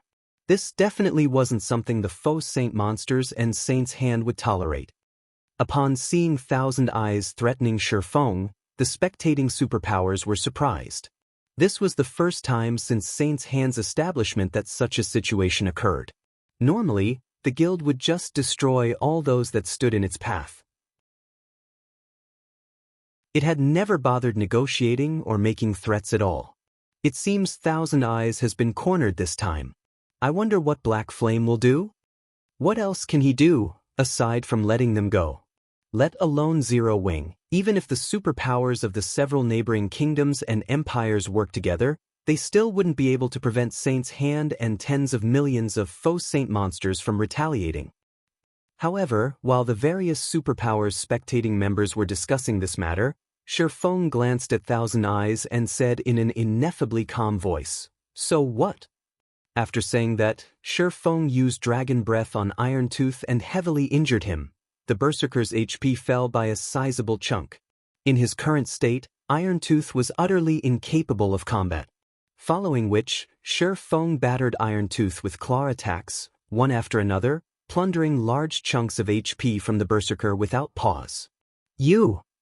Thousand Eyes' complexion went through several shades of red when he saw Fang's wanton assault. Read latest chapters at Wuxia World. Is he crazy?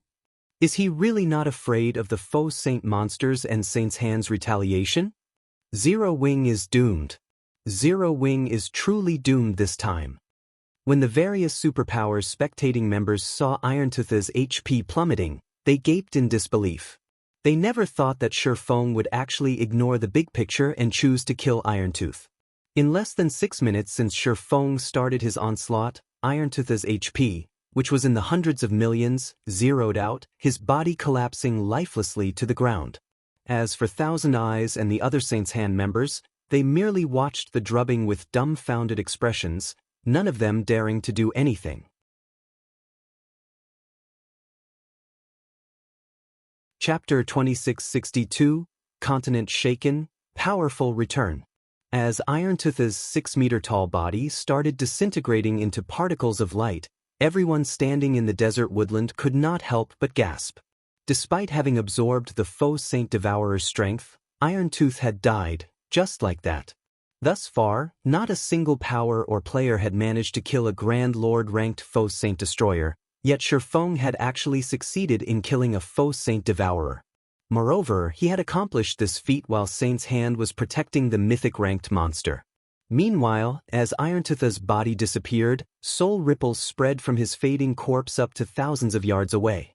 Everyone that came into contact with these soul ripples shuddered involuntarily. A short moment later, several streams of white mist escaped Iron-Tooth's corpse and flew straight into Fang's body.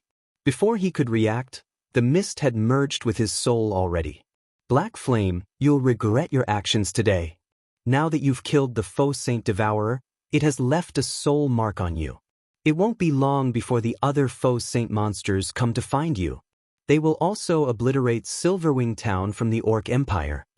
Thousand Eyes scoffed as he looked at Faux.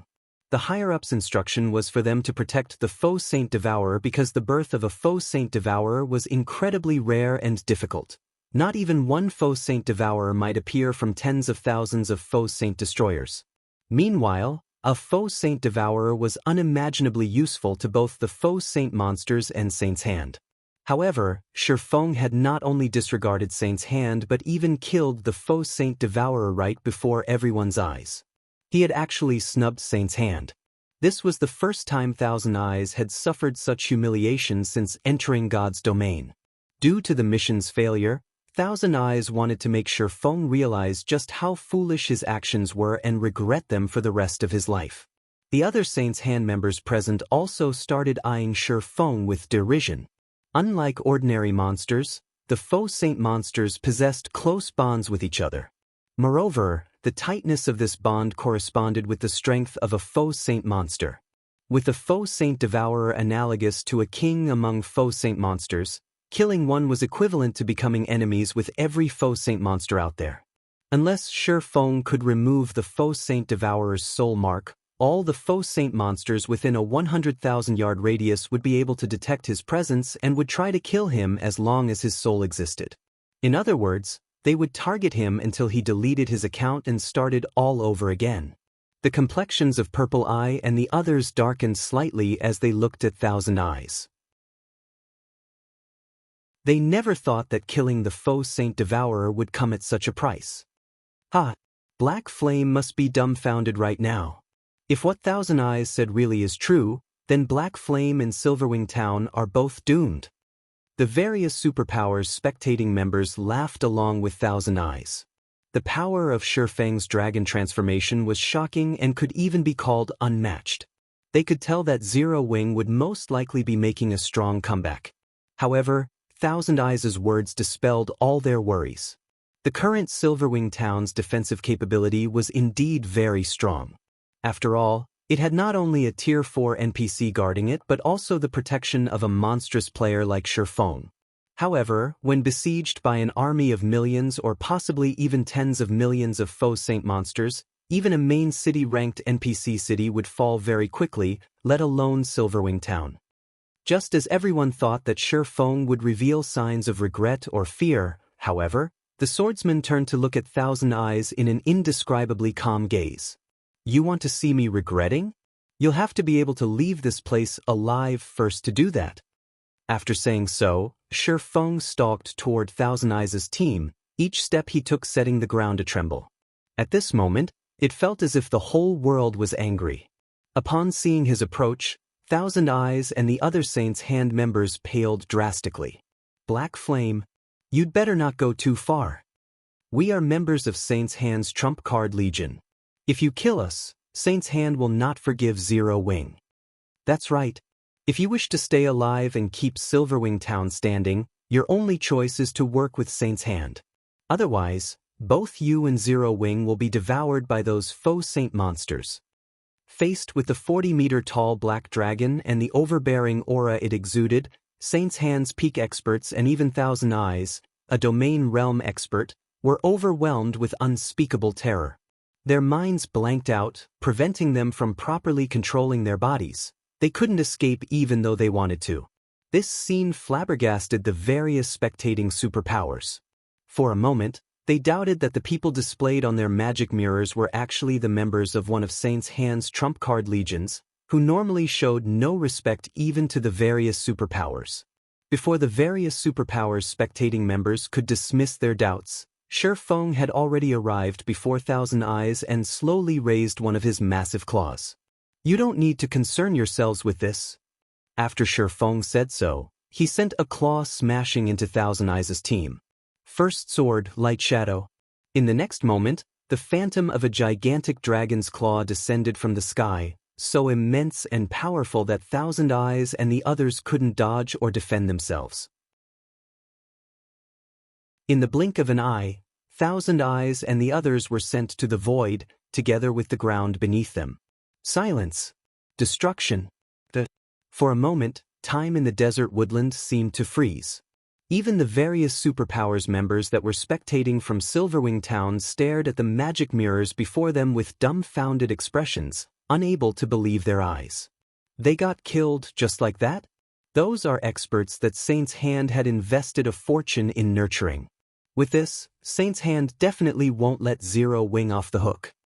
Is he really Black Flame? Unlike normal players, the experts of Saint's Hand's trump card legions had relied on special methods to gain astonishing basic attributes. Hence, the death penalties they suffered were also far greater than that of normal players. By killing Thousand Eyes' team, Faux had basically crippled half of the trump card legion they belonged to. It would be strange if Saint's Hand did not try to take revenge on Zero Wing. Despite Zero Wing's fate already hanging on the line, now that it had to go up against the Faux Saint army, Faux had actually annihilated Thousand Eyes' team, instead of trying to mend his relationship with Saint's Hand to improve Zero Wing's chances of survival. What Faux just did basically pushed Zero Wing further down the path of no return. However, even after annihilating Thousand Eyes' team, Faux remained calm like usual as if he had just killed a bunch of mobs. After giving Purple Eye some instructions, as well as gifting the weapons and equipment of Saint's Hand's members to the Patrol Army's members, he flew off to the distant Silverwing town. Read latest chapters at Wuxia World. Shortly after Faux left the battlefield, news regarding the events in the desert woodlands started spreading like wildfire. Black Flame's shocking return to Silverwing town. Mythic ranked Faux Saint Devourer gets killed. Black Flame single-handedly annihilates one of Saint's Hand's trump card legions. These shocking pieces of information shook the entire Eastern continent one after another.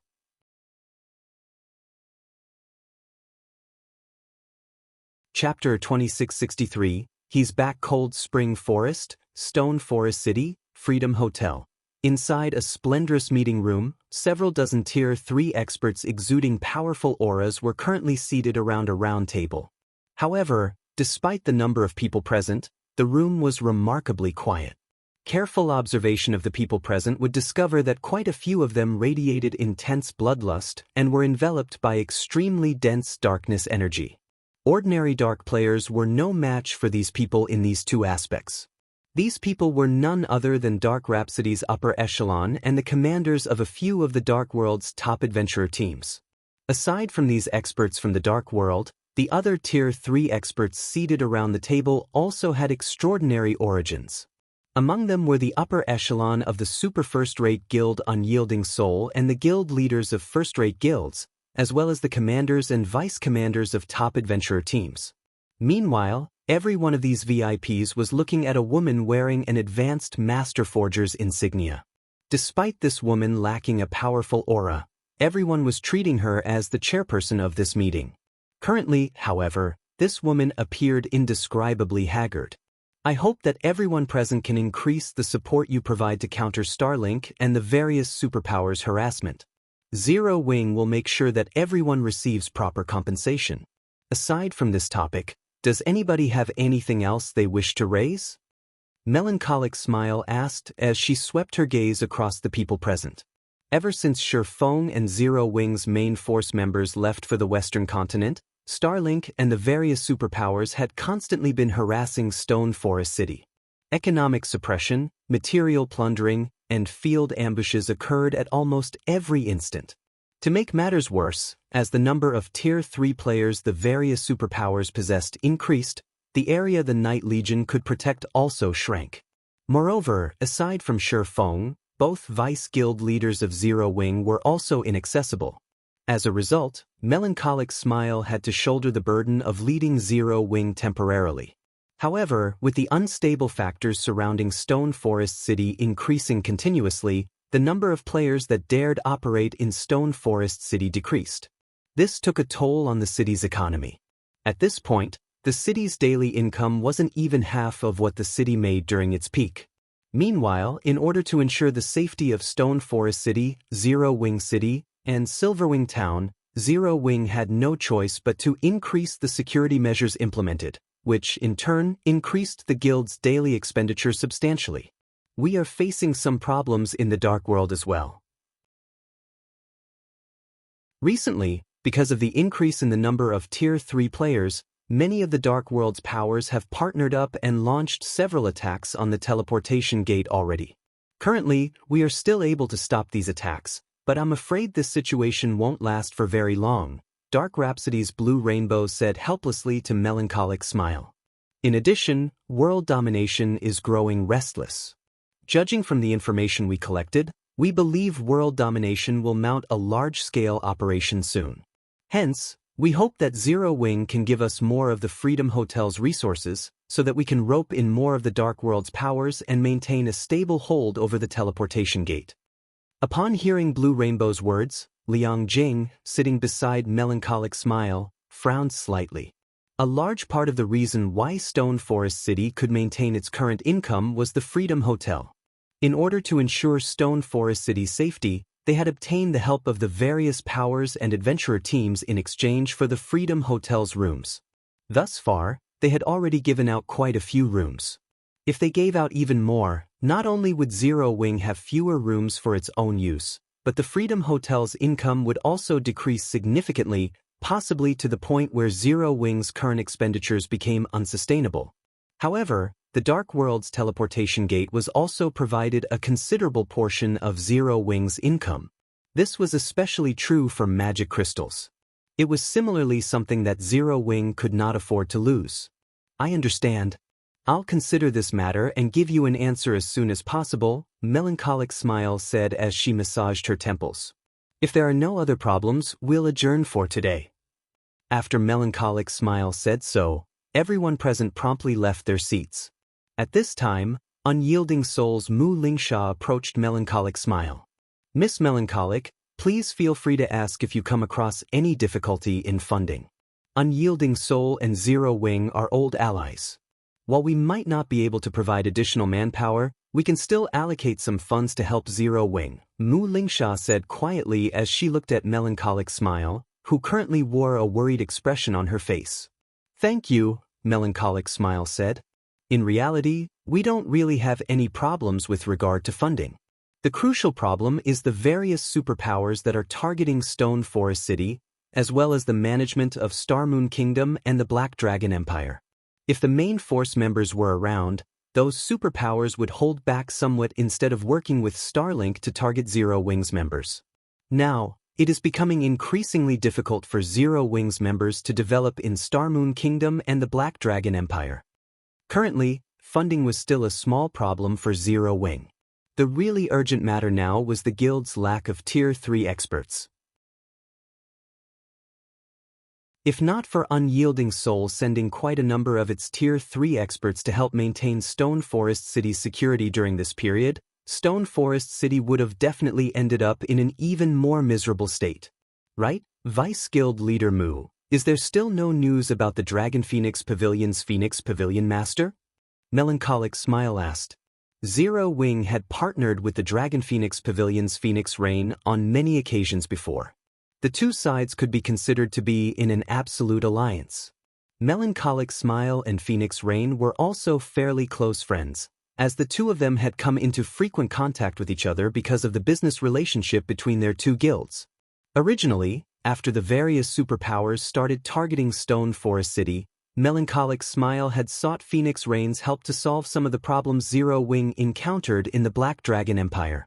However, no matter how she tried contacting Phoenix Rain, she couldn't get through at all.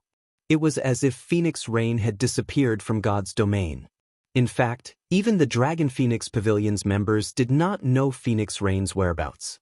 We have already sent a lot of people to investigate this matter. It is truly strange. Let alone Phoenix Rain and her trusted subordinates, even the Dragon Phoenix Pavilion's Ku Rong, Nine Dragons Emperor, and many others of the guild's upper echelon have disappeared. Currently, the Dragon Phoenix Pavilion is relying entirely on its Grand Elders to operate. According to the information we got, even those Grand Elders don't know what is going on, Mu Lingsha said. Disappeared? Melancholic Smile was stunned when she heard Mu Lingsha's words. The core upper echelon of a super first-rate guild had actually disappeared overnight without any news. Who would possibly dare believe this? However, I also heard that Mythology invited the Dragon Phoenix Pavilion to the Faux Saint Alliance discussion that it is holding in the Fire Dragon Empire.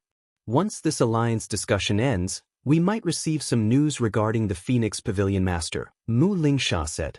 Alliance discussion? Melancholic Smile's complexion turned even more haggard when she heard this phrase. It seems we are really in trouble this time. Ostensibly, Mythology's alliance discussion would focus on the problem of the Faux Saint monsters. In reality, Mythology was simply trying to rope in the various superpowers to capture Stone Forest City. If the various superpowers come to an agreement on how to split Stone Forest City's profits during this upcoming discussion, then the next step would be for them to attack Stone Forest City. With Stone Forest City's current defenses, it could fend off the various superpowers' joint assault, but such a war would destroy Stone Forest City's economy. Melancholic Smile wasn't the only person suffering a headache over this matter. Mu Lingsha was not having a good time either. After all, Mythology's alliance discussion this time wouldn't target just Zero Wing but also Unyielding Soul. Unyielding Soul was falling into an increasingly precarious situation, yet she couldn't do anything about it. This was because 15 superpowers were attending the alliance discussion this time, 3 of which were super guilds, making it undoubtedly the grandest meeting ever held on the Eastern continent. If all of these superpowers worked together, the strength they could unleash would be unimaginable. Just as Melancholic Smile and Mu Lingsha were feeling helpless, Liang Jing, who was at one side, reading a message, suddenly revealed a rare smile. "No, it's not us who are in trouble, but them." Liang Jing exclaimed excitedly. "Read latest chapters at Wuxia World." What happened?" Both Melancholic Smile and Mu Lingsha were confused by Liang Jing's sudden about-face. They could not understand why she was smiling at all. "He's back. The guild leader. The guild leader is back."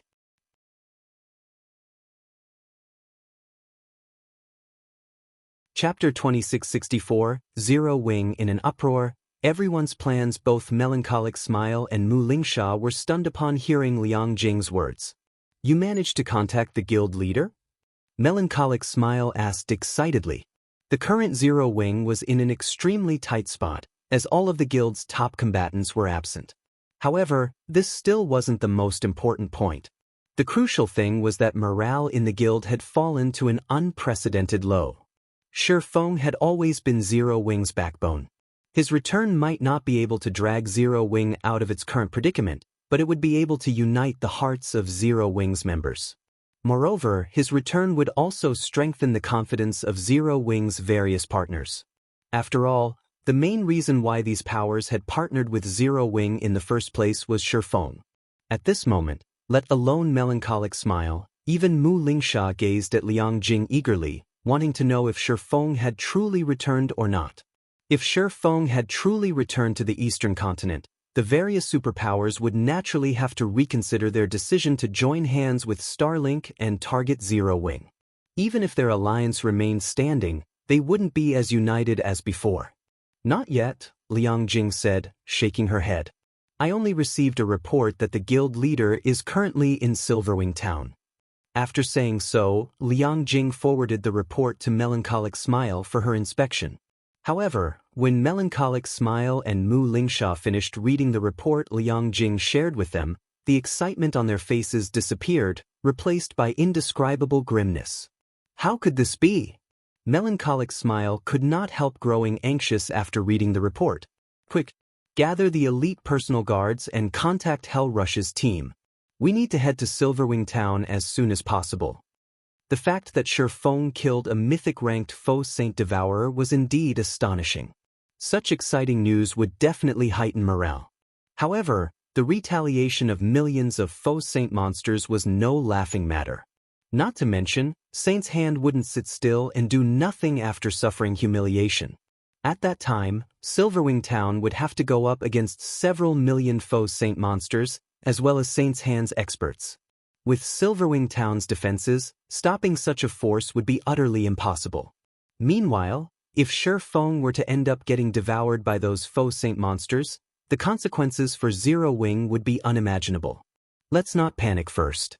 Those faux saint monsters and Saint's Hand won't take action so soon. They will need some time to amass their forces. I'll contact Unyielding Heart and have him lead a team over to Silverwing Town immediately, Mu Lingsha said, pacifying Melancholic Smile. Thank you, Melancholic Smile said as she nodded in gratitude.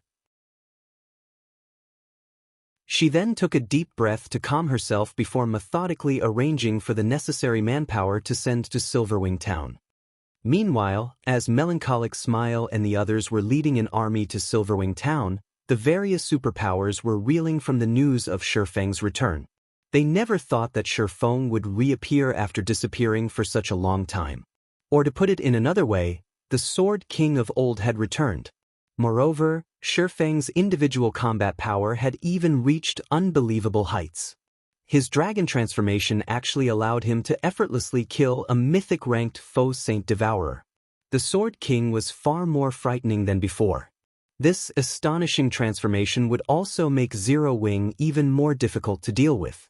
After all, compared to a guild with weak morale and divided opinions, a united guild with strong morale would be capable of exhibiting much greater combat power. Fire Dragon Empire, Flame Dragon City, Scorching Flame Restaurant. The Scorching Flame Restaurant towered over 30 stories above the city center. At this moment, a female level 116 Guardian Knight clad in black gold armor entered the top-floor room of the restaurant. The Guardian Knight radiated a frightening aura that suppressed even the ambient mana around her. However, when this Guardian Knight arrived before the woman currently dining inside the room, she gave a very respectful bow. Vice Guild Leader Shadow, Black Flame has returned to the Eastern Continent, White Feather reported as she placed a document before Cold Shadow. She then continued, like we guessed, he has become much stronger than before. As a result, Zero Wing and its partners have regained their confidence. Even the Secret Pavilion has dispatched more manpower to help defend Stone Forest City. Currently, the various superpowers are hotly discussing this matter. Should we still proceed with our original plan and hold the alliance discussion? Of course, he merely killed one Faux Saint Devourer. The big picture remains the same. Proceed according to plan, Cold Shadow said, a seductive smile appearing on her face. Those superpowers are no fools either. They should understand that times have changed. If they wish to survive in the new era, their only option is to plunder more resources for themselves. Not to mention, both Black Flame and Silverwing Town won't survive much longer. Although Shifeng's return had indeed shocked the various superpowers, that was it. After all, one would have trouble adapting to the changes in the rapidly developing Eastern Continent, even if one left the continent for just 2 or 3 days. Shifeng had disappeared from the Eastern Continent for around 2 weeks. Moreover, there was also the activation of the Demon Gods Chaos Expansion Pack, as well as the outbreak of the Faux Saint monsters. The current Eastern Continent was not the Eastern Continent of 2 weeks ago. One could say that Shifeng's time had already passed. The threat he posed to the various superpowers was no longer as great as before. In the current God's domain, Tier 3 experts were no longer as rare as before. Even the various top adventurer teams boasted over 100 Tier 3 experts under their command, let alone the various first-rate guilds and superpowers. Hence, it was now incredibly difficult for powerful individuals like Shifeng to accomplish great feats on their own. Tier 3 personal guards were also no longer as great of a threat to players as they were before. Understood. I'll notify the various superpowers, then. White Feather nodded before leaving the Scorching Flame restaurant. While the Eastern Continent's various superpowers were discussing Shifeng's return, Shifeng himself had gone to Zero Wing's residence in Silverwing Town to rest. Guild Leader, as per your instructions, we have started secretly transferring the crippled NPCs and elite Tier 3 personal guards. It shouldn't be long before they arrive in town. We have also tasked people to monitor the gaming cabins of the Vice Guild leaders and the others. As soon as they leave that special space, we will know about it, Yulan reported to Shifeng, who was currently browsing the latest news regarding the Eastern Continent. Alright, they should be able to get out of that place in a few more days. If they arrive inside the Faux Saint monster's territory, send a rescue team immediately, Shifeng said, nodding. Although he doubted that Zero Wing's main force members would have any problems dealing with the Faux Saint monsters, if they got surrounded by a large number of Faux Saint destroyers or encountered a Faux Saint Devourer, they might still get killed. Meanwhile, the enhanced death penalty from dying to a Faux Saint monster was something he didn't want Zero Wing's main force members to suffer. Guild leader, are you really fine in your present condition? Yulan asked worriedly. Not only did Feng lose contact with the outside world for such a long period, but he had even spent all this time lying inside his virtual gaming cabin, completely reliant on the cabin's nutrient solution to sustain himself. His physical body couldn't be unaffected. Not to mention, he had just experienced such an intense battle and had a soul mark placed on him. Who knew if that soul mark would have any side effects or not? If Feng were to collapse from overwork now and suffered lasting damage to his body, it would be putting the cart before the horse. Relax.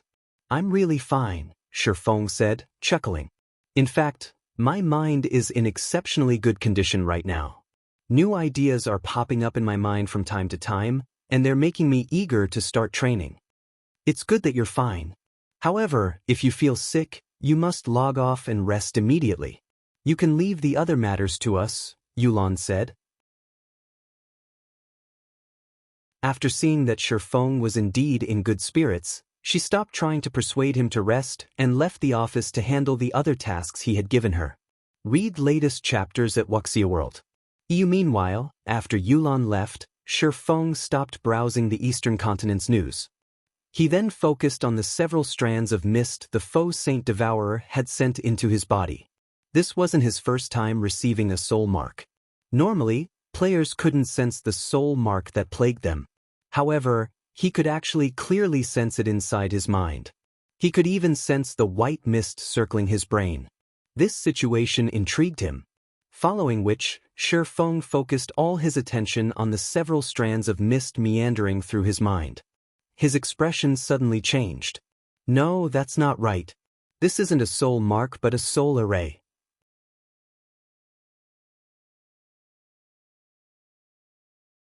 Chapter 2665, Magic Array that upgrades the soul. Looking at the strands of white mist hovering around in his mind, coupled with the countless sparkles of light around the mist, Feng could not help being surprised. In God's domain, magic arrays were generally made out of mana.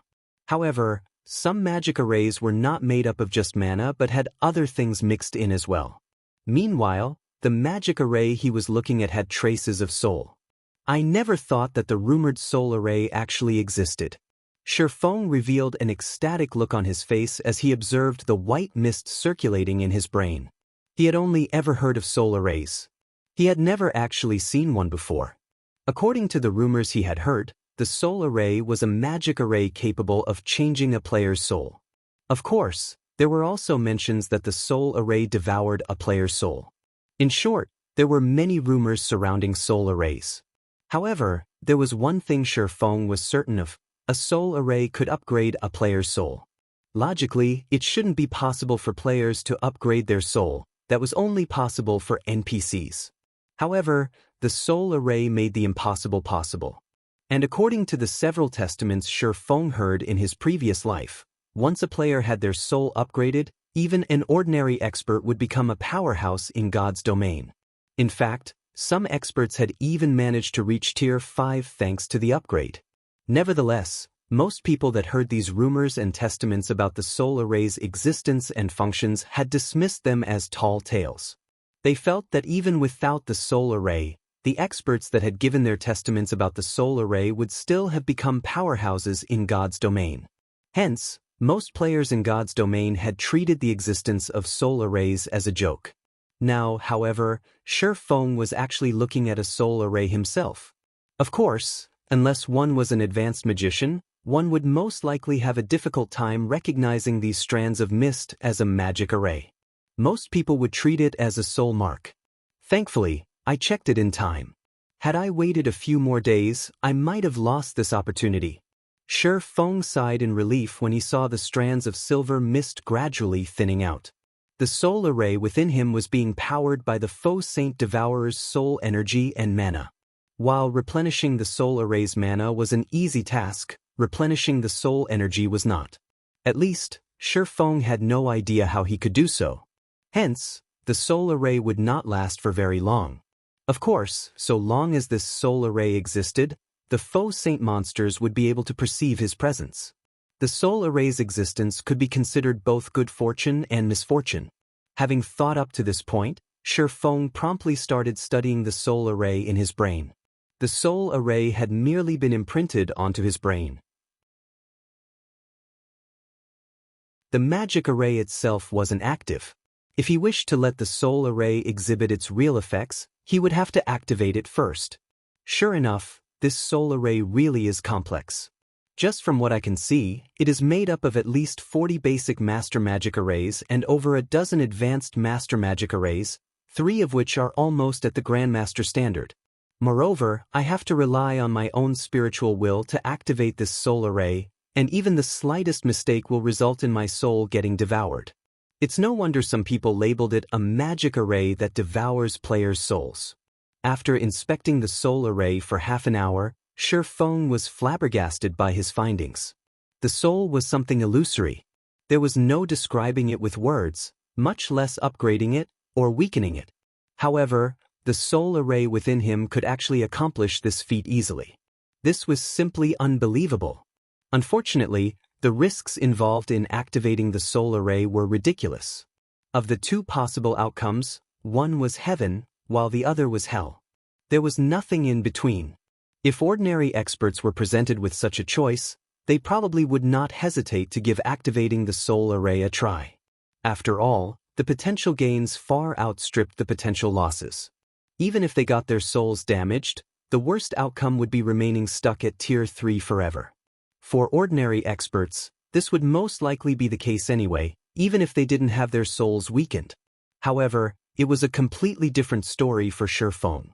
His potential losses outweighed his potential gains.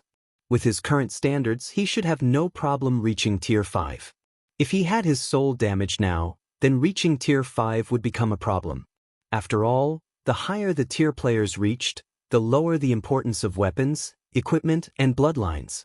Instead, individual strength was what mattered most. Do I give up? Fong hesitated despite himself as he considered the gradually dissipating soul array in his mind. As the soul array would be used on his soul, he only had one chance at activating it. If he messed up the activation, the soul array would backfire and devour his soul instead. However, if he succeeded, then the soul array would upgrade his soul. No, it's not hopeless. After debating for some time, Fong thought of a possibility. He then took out Augustus's damaged heart from his bag. It was incredibly rare for players to come across opportunities to upgrade their souls. So long as he successfully activated the soul array, he would have a much easier time challenging not only a Tier 4 promotion quest of greater difficulty but also future promotions. In fact, the help he could gain from an upgraded soul would be much greater than what he could gain from a piece of legendary equipment. It would be a huge waste to discard this opportunity. Meanwhile, there were 2 ways he could drastically increase his chances of successfully activating the soul array. The first method was to familiarize himself with the magic arrays used to make the entire soul array. However, the soul array was extremely complex. At his current standards, he might need 2 whole weeks to learn and memorize all the magic arrays. The second method was to improve his mental state so that he could guide his spiritual will through the soul array with greater precision. For others, both of these methods would be incredibly difficult. However, that was not the case for Fong. Augustus's damaged heart was capable of releasing eternal energy when activated. Eternal energy was many times superior to mana. It could elevate a player's mental state to its very peak. Be it familiarizing himself with the soul array or guiding his spiritual will through the soul array, eternal energy would be of great help. With eternal energy, his chances of successfully activating the soul array would increase considerably. The only problem was that Augustus's damaged heart had a 3-month cooldown. Of course, there was also the option of using 1 god crystal to circumvent the cooldown. While this was incredibly expensive, spending 1 god crystal to upgrade his soul would be well worth it. Following which, Fong took out the last god crystal he had and placed it inside Augustus's damaged heart. He then activated the heart's magic array. Immediately, streams of purple mist flowed out of Augustus's heart and converged around Faux. At the same time, a refreshing feeling spread across his body. His thoughts also became much clearer than before. Good. Let's begin. Taking a deep breath, Faux started carefully analyzing the soul array's components one after another. 2 hours. 4 hours. 6 hours.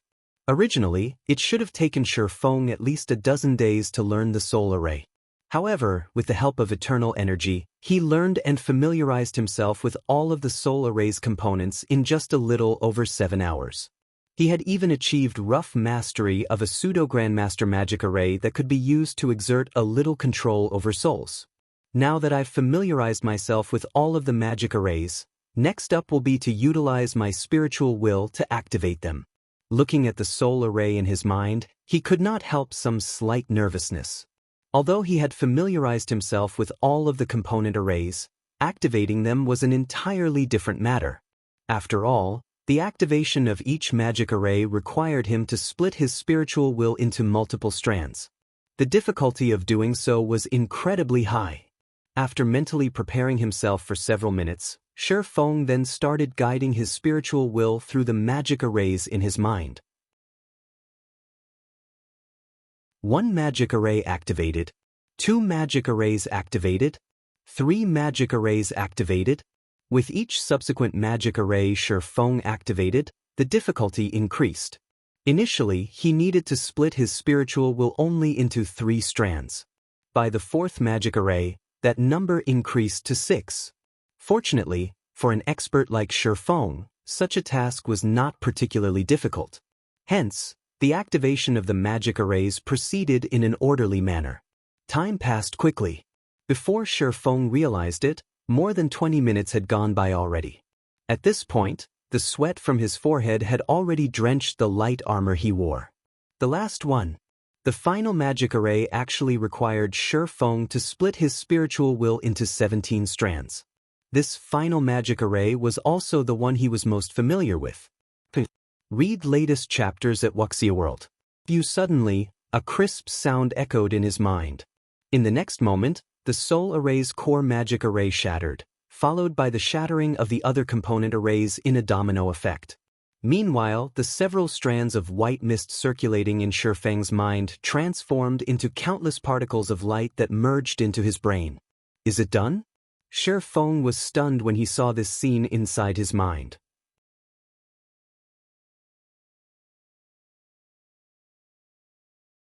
Chapter 2666, Soul Upgraded, Natural Domain. Zero Wing's residence, Guild Leader's office. Sitting quietly on his chair, Feng suddenly opened his eyes, his mind roiling with confusion. Just a second ago, he clearly sensed that he had successfully activated the core magic array. In the next second, however, the soul array had shattered so thoroughly that no traces remained whatsoever. It was as if the soul array had never existed in his mind. What is going on here? Did I succeed or fail? After confirming the absence of the soul array, Feng tried moving his body a little. However, he did not detect any changes or discomfort in his body. It was as if everything that had happened was an illusion. From what he understood of the soul array, so long as players successfully activated it, their souls would receive an upgrade, and their game character's natural talent would receive a significant improvement. On the other hand, if players failed to activate the soul array, their souls would get devoured, and their natural talent would deteriorate significantly, which would, in turn, eliminate almost all chances for further improvement. However, he currently didn't feel any different from before he tried activating the soul array. Both his physical body and mental state felt normal, neither more active nor sluggish. Could this soul array be a sham? After pondering for some time, Feng could come up with only this conclusion. Instead of the real deal, the soul array, planted in his mind, was merely a somewhat special soul mark. No other explanation made sense. Of course, there was one other possibility. All the information he obtained regarding the soul array in the past was false. The soul array did not possess the ability to alter a player's soul at all, and everyone who supposedly experienced these effects had only been imagining things. At this point, Feng could not help but sigh. If that really was the case, then he had suffered a huge loss this time. He had spent one god crystal to reset the cooldown on Augustus's damaged heart. Previously, in order to help out the guild's core members, he had spent most of the god crystals he had on hand and kept only one for himself, just in case. Now, he had wasted his last god crystal. Just as a wave of depression washed over Faux, Yulon knocked on his door and entered the room. Guild leader, Melancholic, and the others have arrived. In addition, the 300-plus disabled NPCs are already in the Residence's plaza. We can start the ceremony at any time, Yulon said, finding the look of depression on Feng's face a little strange. Alright, have the NPCs wait on the second underground floor first. Have Melancholic make the necessary preparations as well. I still need some time to myself, Feng said, nodding. I'll inform them then, Yulon said before leaving the office. After she left, Feng took out the memory crystal the Crimson-Eyed Sword Saint had given him. Since Augustus's heart was still pumping out eternal energy, he planned to use this opportunity to learn Elvo's legacy. In God's domain, God crystals were rarer than even epic weapons and equipment. Coming across one was highly dependent on luck. Now that he had wasted a God crystal to activate Augustus's heart, he naturally couldn't let even a second of its duration go to waste. Otherwise, he would have to wait 3 months or obtain another God crystal to activate it again. The instant Feng tried to inject his mana into the memory crystal, a white mist actually formed around the crystal, stunning him. Materialized mana? How is this possible? Mana was intangible. Players could only rely on their senses and imagination to control it. Even then, they could exert only simple control over mana. Trying to concentrate the density of thin mana was beyond even Tier 4 players who had basic control over mana. Normally, players would be capable of such a feat only after reaching the Advanced Master Magician standard. Feng had just recently reached the Intermediate Master Magician standard, yet this materialized mana indicated that he had actually reached the Advanced Master Magician standard already. He could hardly believe it. An Advanced Master Magician. Although the Magician class was only a subclass in God's domain, the Advanced Master Magician standard was a realm all Tier 4 experts sought to reach. At the Advanced Master Magician standard, players could rely on their will to manipulate the mana around them, utilizing the ambient mana as if it were an extension of their bodies. They could have their own natural domain. An ordinary Tier 3 player who reached the Advanced Master Magician standard would be invincible among all opponents below Tier 4. The true Tier 4 standard, not monsters or players that possessed basic attributes at the Tier 4 standard. One could easily imagine how powerful the Advanced Master Magician subclass was. Could this be the soul array's effects? This was the only explanation Feng could come up with for this situation after giving the matter some thought. Manipulating intangible mana was an incredibly complex task. Players needed a lot of time to adapt their minds before they could do it. Now, however, he could exert a great degree of control over mana despite barely putting any thought to the task. It was as if his mind had automated this process for him. Amazing! Truly amazing! The change to my magical talent is simply heaven-defying. Feng was filled with an indescribable sense of shock as he controlled the mana domain that had naturally formed around him. Currently, he could freely control all the mana within a 30-yard radius as if it were one of his limbs. With just a thought, he could have the ambient mana attack someone. Moreover, this attack would carry power at the peak of Tier 3, just by him materializing the ambient mana. If he were to use a magic array, the power he could exhibit would be even greater. After a brief moment of excitement, Feng calmed himself and put away the Crimson-Eyed Sword Saint's memory crystal. He then took out a tattered notebook from his bag. Originally, I thought that I could learn this thing's contents only after reaching Tier 4. I never dreamed that I could actually learn them now. That Faux Saint Devourer really has helped me a bunch, Feng muttered, chuckling as he looked at the notebook in his hands. The notebook he held was none other than the mana-forging notes he had received from the famed smith Alba Gray. Although he had only one volume of the mana-forging notes, the value of this one volume could easily rival that of a legendary item. It was an item that the various empires of God's domain would go crazy over. This was because the forging techniques recorded within the mana forging notes could serve as the foundation of an empire. Of course, learning the recorded forging techniques was an incredibly difficult task. Firstly, one had to have reached the advanced Master Magician standard. This requirement was because Alba Gray's mana forging techniques were different from conventional forging techniques, which prioritized the materials used. Instead, Alba Gray's techniques prioritized mana, while the materials used were only of secondary importance. One could consider Alba Gray's techniques a kind of lost ancient technology.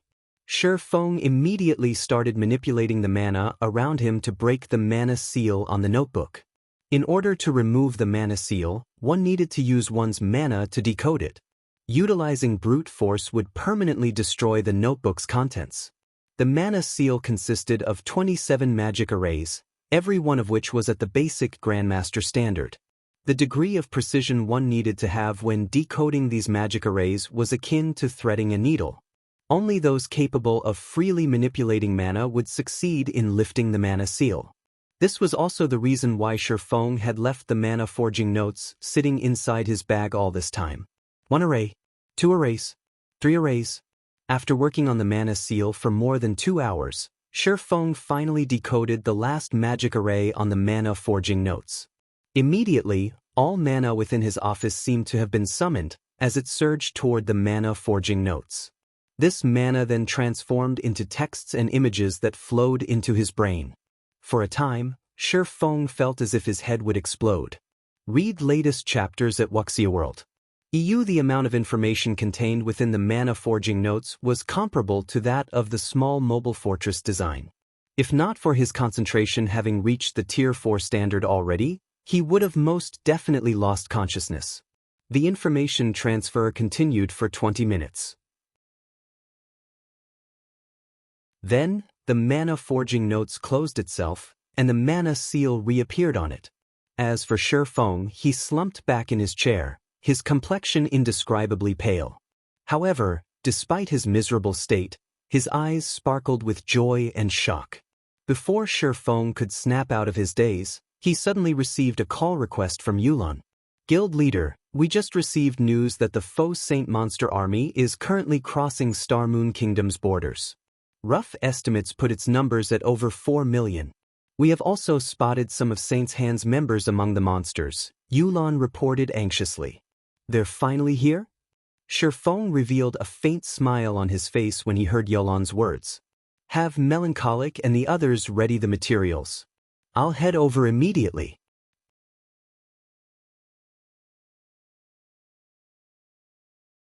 Chapter 2667, Foundation Skyrockets Silverwing Town, Zero Wing's residence, second underground floor. At this moment, over 300 NPCs stood inside an underground hall, which was half the size of a football field. These NPCs all looked old and injured. The 100-plus Tier 3 experts of Zero Wing present could not help their confusion over the presence of these NPCs. With the situation outside so tense already, why did the guild leader gather us here instead of having us prepare for battle? A tall and thin level 115 man wearing the emblem of Zero Wing's main force reserve member muttered, perturbed. This tall and thin man was once the vice commander of an adventurer team. He had joined Zero Wing not that long ago and had gained his position as a reserve member of the main force only after Faux had left the eastern continent. Hence, he did not have a very clear idea of just how powerful the guild's foundations were. What the man understood very clearly was just how powerful the Faux Saint monsters were, especially after their numbers reached a certain scale. Several million Faux Saint monsters charging toward Silverwing Town was definitely a disaster. However, instead of further strengthening the town's defenses, Faux had actually gathered all of the guild's Tier 3 reserve main force members tasked with defending Silverwing Town in this basement hall. In fact, he had even kept them waiting here for such a long time with nothing to do but look at these old and ailing NPCs. This was simply insane. At this moment, many of the Tier 3 experts present were also confused by this situation. Silverwing Town was by no means a small place. There were many locations that needed defending. They still needed to organize the guild's other Tier 3 experts and Tier 2 members. They had already been tight for time, yet they had actually wasted 2 whole hours idling here. The players gathered could not help but wonder if Faux had given up on Silverwing Town already. To Zero Wing's core upper echelon, Silverwing Town might be just another one of the guild's residences. However, for players like themselves who had lived in Silverwing Town all this time, it was their home. Just as everyone was grumbling about the current situation, Yulon and Melancholic Smile walked to the staircase leading upstairs. They then flanked the staircase and quietly looked at the man descending it, a respectful expression appearing on their faces. Guild leader, all Tier 3 reserve main force members with a position of Viscount or above are here. They have already signed the confidentiality contract.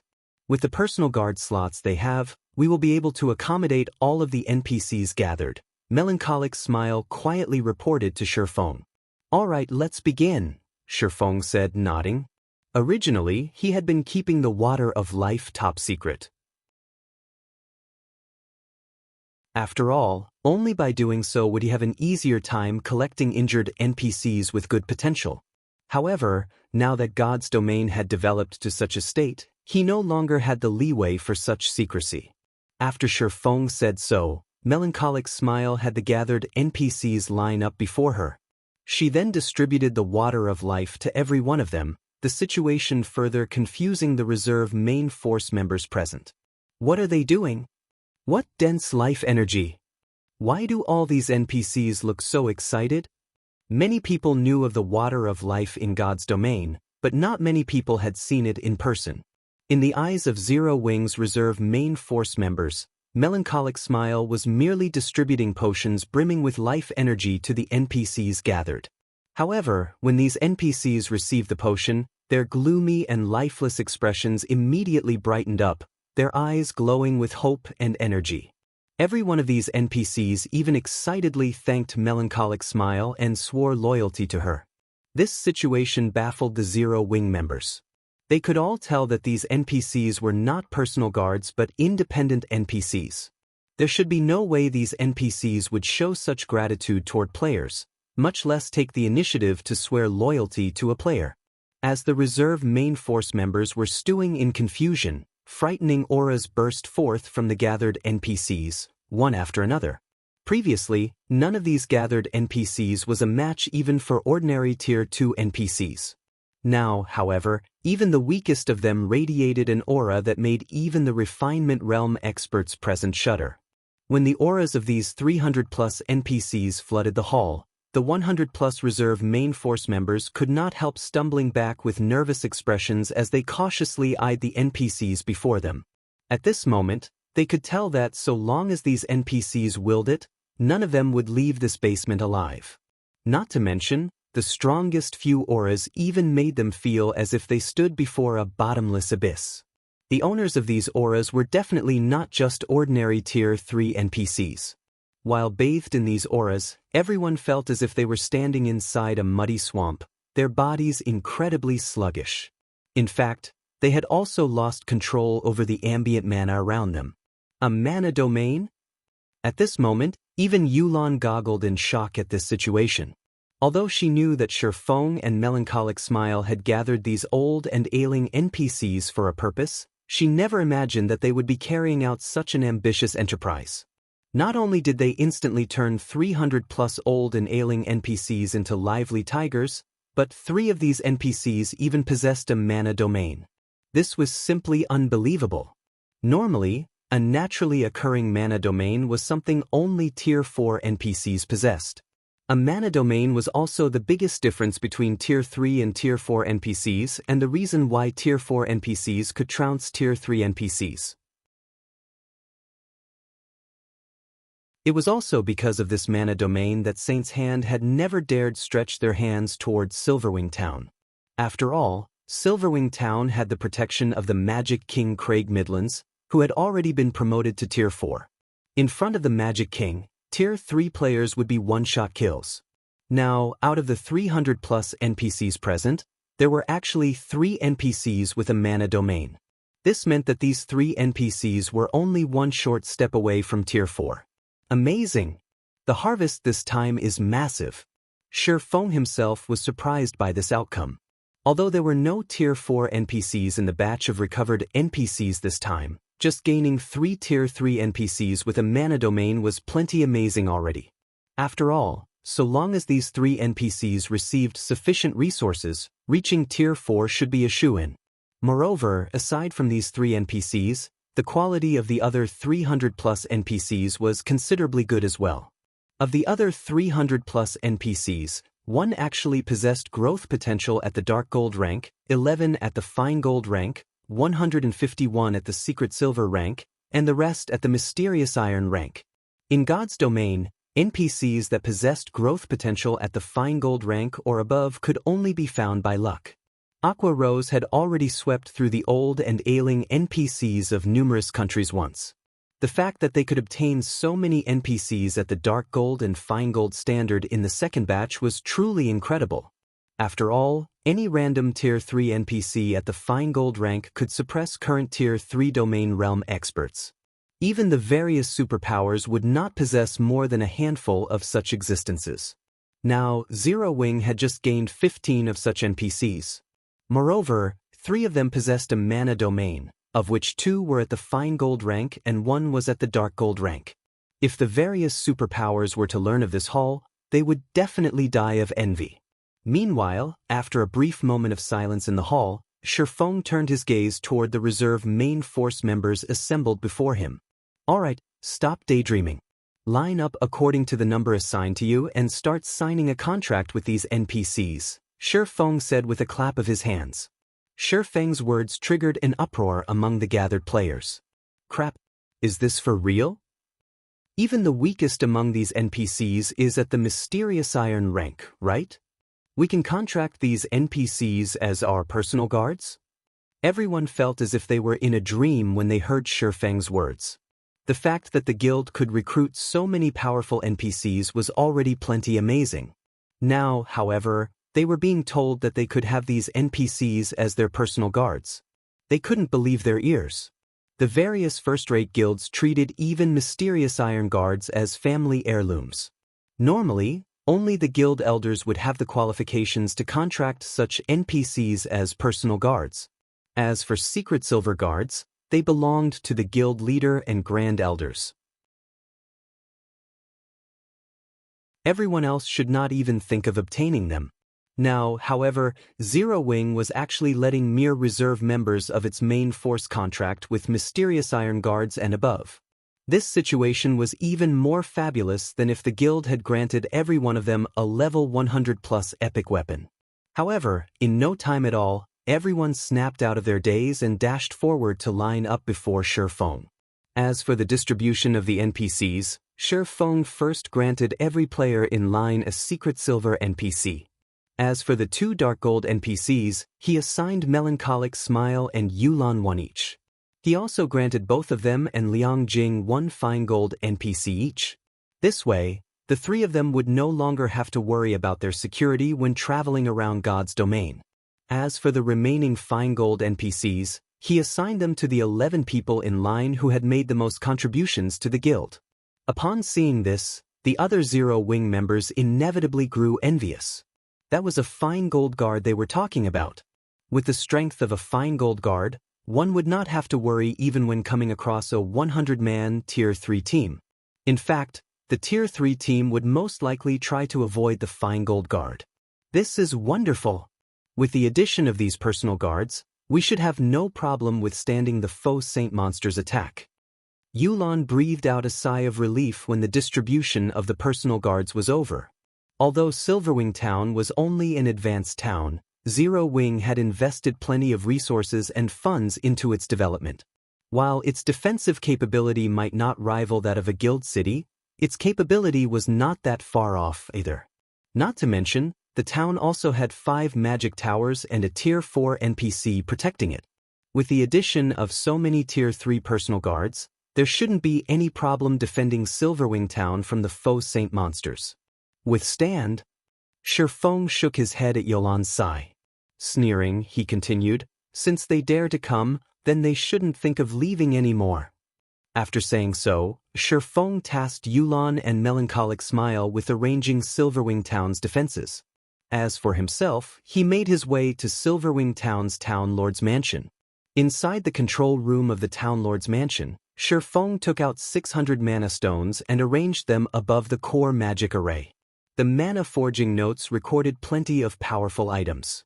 However, the highlight of the volume he received from Alba Grey was a special magic array capable of strengthening other magic arrays to whole new heights. Read latest chapters at Wuxia World. Of course, this improved strength did not come for free. The strengthening would triple the consumption of the target magic array. The target magic array would also take longer to recover naturally. However, compared to the possible benefits, this was a small price to pay. When Fong finished drawing the special magic array using the mana stones, a crimson pillar suddenly emerged from the core magic array. Following which, the sound of a system announcement suddenly entered Feng's ears. System: Silverwing Town has met the qualifications for promotion to a basic city. Do you wish to promote it to a basic city?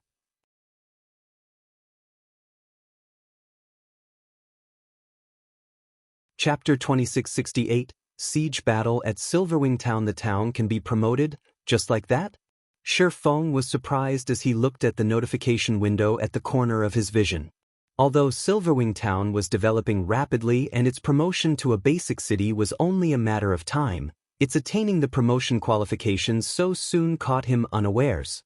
He never thought that there would be such a benefit to strengthening a town's core magic array. The defense of a basic city was significantly more substantial than that of an advanced town. The number of NPC guards one could hire would also undergo a qualitative transformation. This boost was especially advantageous for strongholds located in the Orc Empire. Recently, more and more players had started operating in the Orc Empire. Due to the very low number of player strongholds there, any stronghold that could ensure the safety of its players would become extremely popular, which would, in turn, guarantee its rapid development.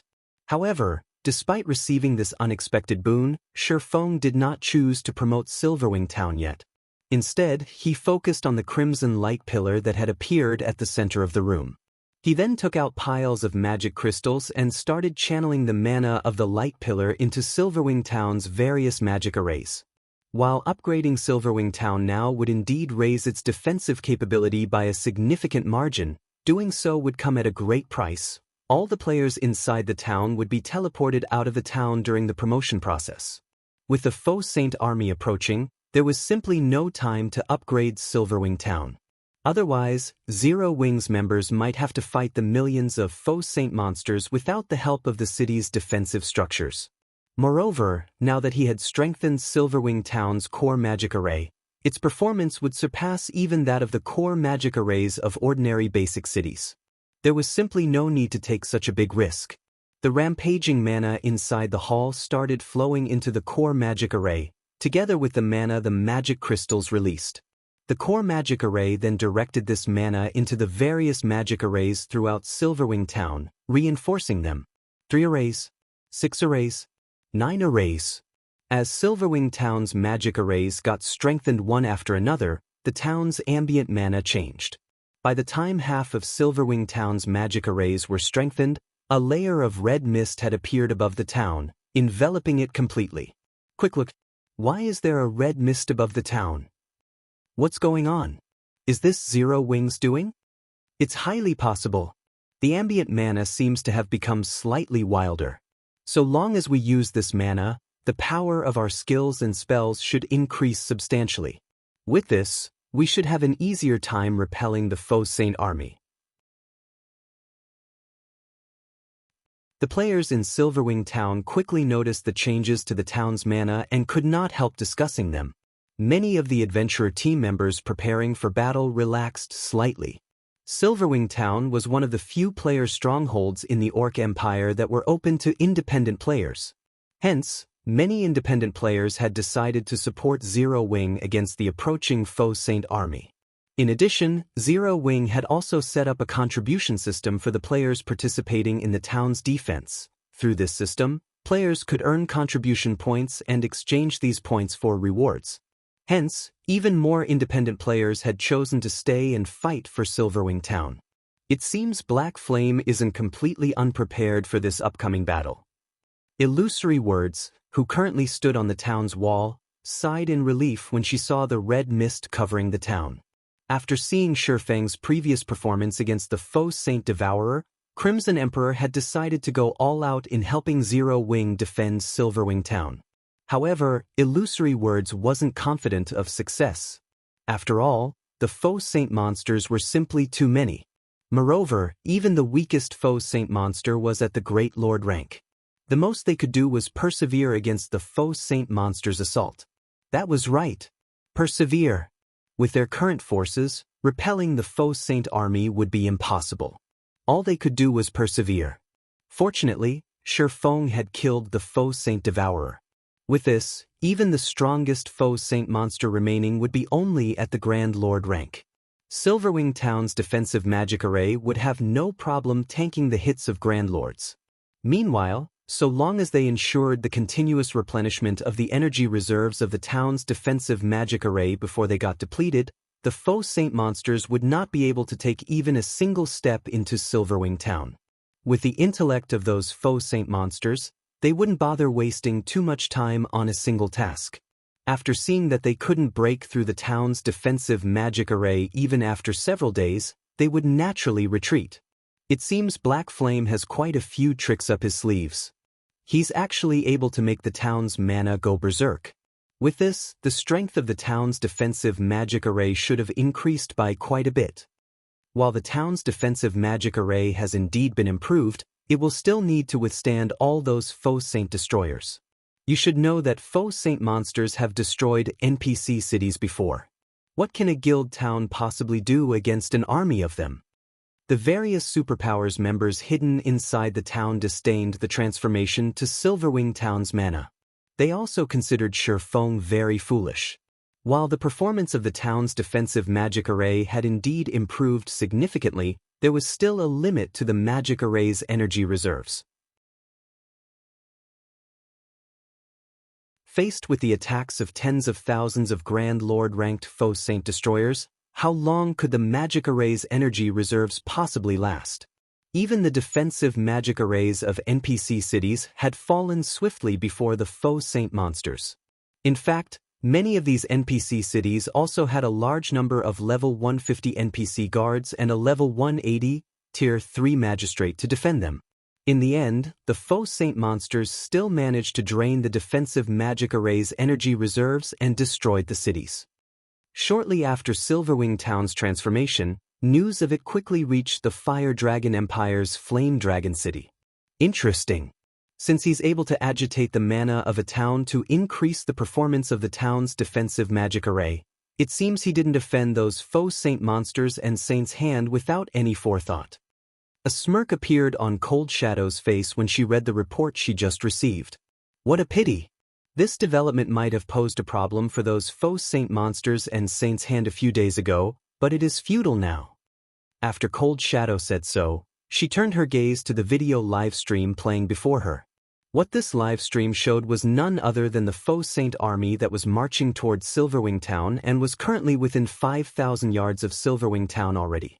The monsters were so numerous that they covered all the land around Silverwing Town. From what she could see, there were easily more than 100,000 Faux Saint destroyers there, almost double the initial projections. Moreover, aside from the Faux Saint destroyers, there were also quite a few gigantic figures moving amidst this army, and the other Faux Saint monsters clustered around these gigantic figures. At this moment, White Feather entered the VIP room Cold Shadow occupied and said respectfully, "Vice Guild Leader, the various superpowers representatives have arrived already. Should we head over now?" "All right, let's go." Cold Shadow nodded. She then dismissed the video playing before her and left the Scorching Flame restaurant. At the same time, the players standing guard atop Silverwing Town's walls were dumbfounded by the sight before them. How is this possible? No. This can't be real. This must be a joke.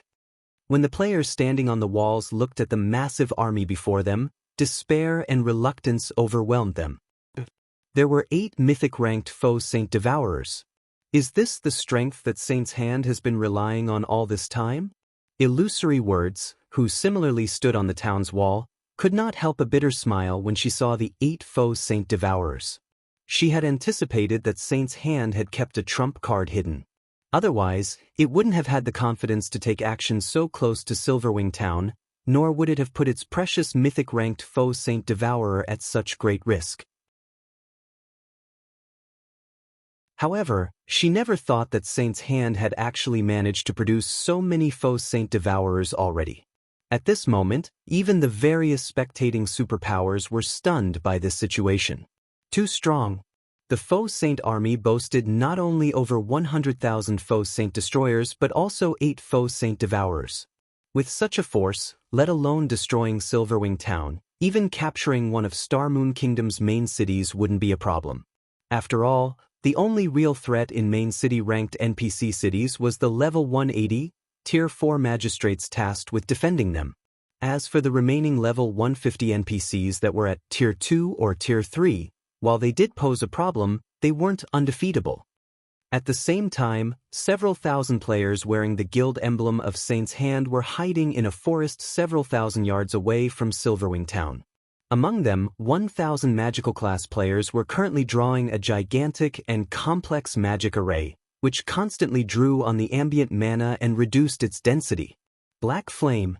I'll show you just how foolish your previous actions are and make you regret everything you've done. Thousand Eyes, who currently radiated an extremely weak aura, sneered as he looked at the Silverwing Town displayed on the magic mirror before him. No, I should say that you won't even have time to regret. Your Silverwing Town will turn to dust before you know it. Read latest chapters at Wuxia World. Meanwhile, inside Silverwing Town's Town Lord's mansion, while Faux was quietly inspecting the performance of the town's strengthened magic arrays through the core magic array, Yulon burst into the room with an ugly expression on her face. Guild leader, according to the information we received from the walls, aside from over 100,000 Faux Saint destroyers, the Faux Saint army this time also has 8 Faux Saint Devourers, Yulon said in a grim tone as she gazed at Faux. It might be fine if only 1 or 2 Faux Saint Devourers had appeared. At that time, they could simply have Craig Midlands take action. However, the appearance of 8 Faux Saint Devourers completely messed up their plans. With so many Faux Saint Devourers attacking, it wouldn't matter even if Faux transformed into a black dragon again. They're here. Seeing the grim look on Yulon's face, Faux said calmly, "Let's go take a look then."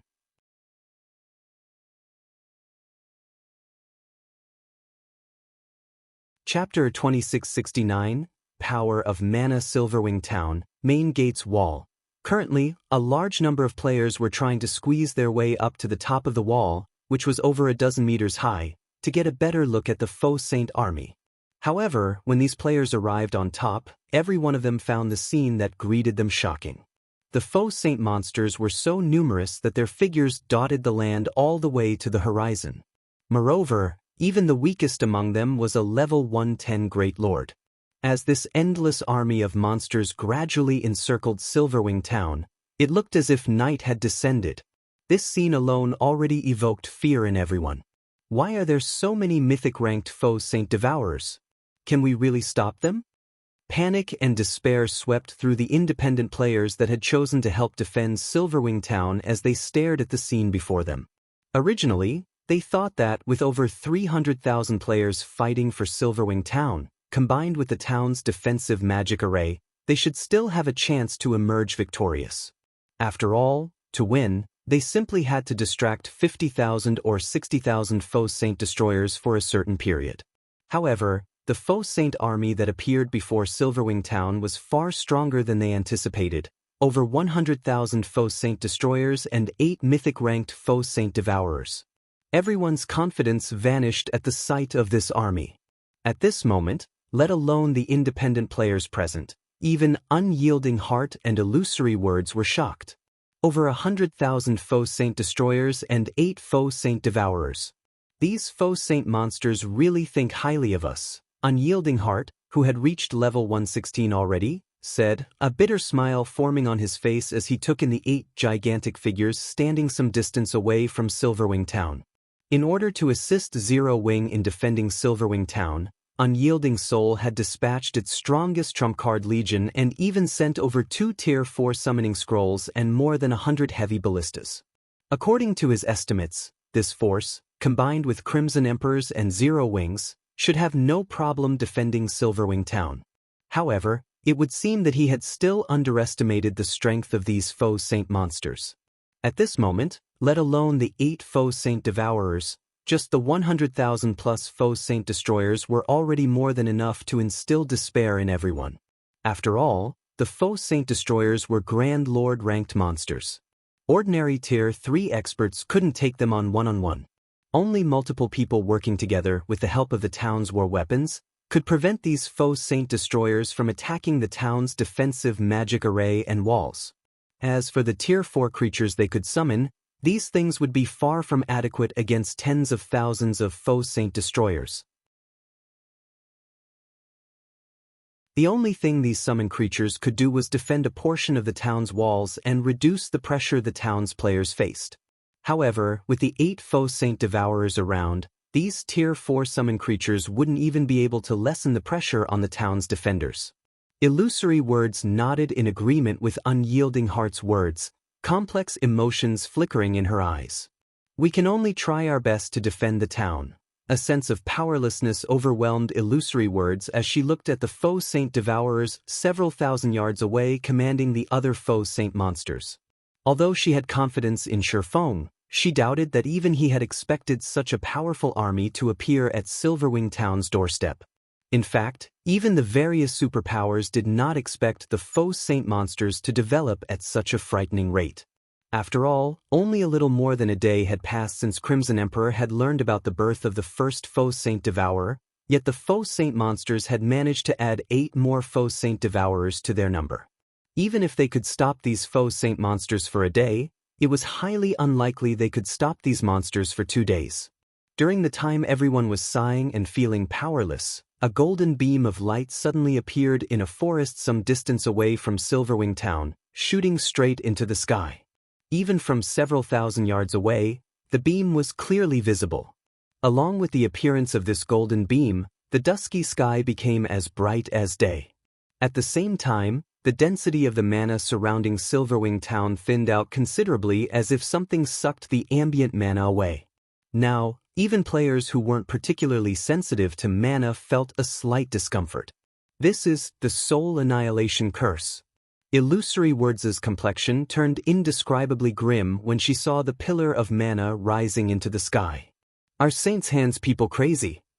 They actually used such an area sealing curse. The Soul Annihilation Curse was a super rare sealing barrier in God's domain. When activated, it could lock down a very large area, preventing players from leaving the sealed space while the barrier was still up, and thin out the mana within the barrier. Meanwhile, not only would players that died within the barrier suffer a much more severe death penalty, but their souls would be weakened for 15 days as well. The cost to activate the Soul Annihilation Curse was equally astonishing: the permanent sacrifice of 1,000 level 100 plus, Tier 2 magical class players and 100 Tier 3 magical class players. This was a permanent death they were talking about. The players that activated this magic array would have their game characters permanently deleted, and they would have to start all over again if they wished to continue playing. Due to this reason, although quite a few superpowers had obtained the Soul Annihilation Curse, none of them ever dared to use it. However, as Silverwing Town's players stood dazed in shock, a gigantic magic mirror suddenly appeared above the town.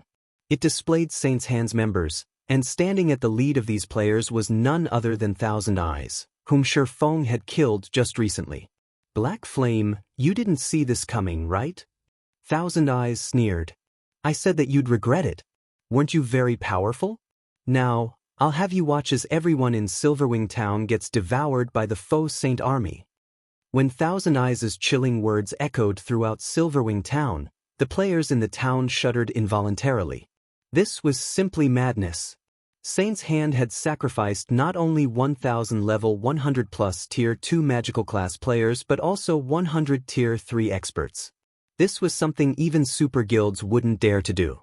After all, even to a super guild, 100 Tier 3 experts represented significant combat power. Zero Wing is truly doomed this time. Sure enough, Saint's hand is filled with a bunch of lunatics. They actually dare use such a card. With this, not only will Zero Wing and all of its allies have their members devoured by those Faux Saint monsters, but they'll even have their souls weakened as well. Despite being spectators, the various superpowers members hidden inside Silverwing Town shuddered in fear when they saw the maniacal smile on Thousand Eyes' face. While everyone was falling into despair, several figures appeared above Silverwing Town's main gate. One of these figures belonged to none other than Zero Wing's guild leader, Black Flame. After arriving above the main gate, Faux glanced at the magic mirror in the sky and said nonchalantly, "How noisy. Isn't it just a soul annihilation curse? Do you think this thing is good for anything?" Although Faux did not speak very loudly, with the entire Silverwing Town dead silent right now, everyone heard his words very clearly. Hence, the entire town immediately went into an uproar. No one ever thought that even after things had developed to such a point, Faux would still dare to provoke Thousand Eyes. Was he so eager to die? Is he tired of living? Pretending to be calm. We'll see how he continues pretending. I'm guessing that Black Flame must have realized the hopelessness of the situation and is merely sassing to get the load off his chest. When the various superpowers members saw Feng's calm expression and heard his bold claim through their magic mirrors, they could not help scoffing. The soul annihilation curse itself indeed did not pose any direct threat to players.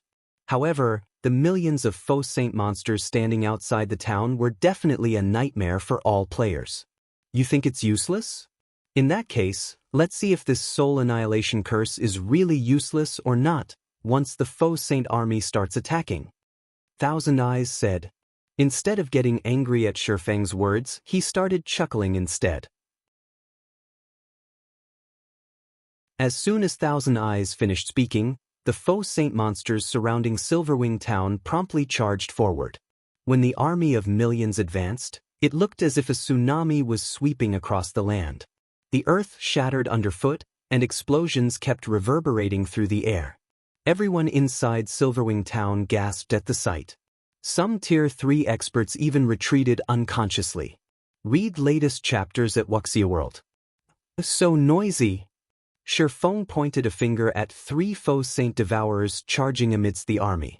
Immediately, the 5 magic towers spread across Silverwing Town each released a crimson beam that converged in the middle of the town before shooting into the sky. Before anyone could react, a gigantic, crimson beam descended upon the Faux Saint army. The instant the crimson beam made contact, the earth shattered. Immediately afterward, the crimson beam expanded into the surroundings until it covered a 300-yard radius. When the beam disappeared, almost everything within the AoE had vanished without a trace. You're tuning in to the Passion Pages YouTube channel. We're so grateful for your support, and don't forget to subscribe to join us on this incredible journey through captivating stories. Your generosity through donations truly makes a world of difference, as it's the primary source of revenue that allows me to expand and enhance this channel for you. Thank you from the bottom of my heart for being a part of this adventure.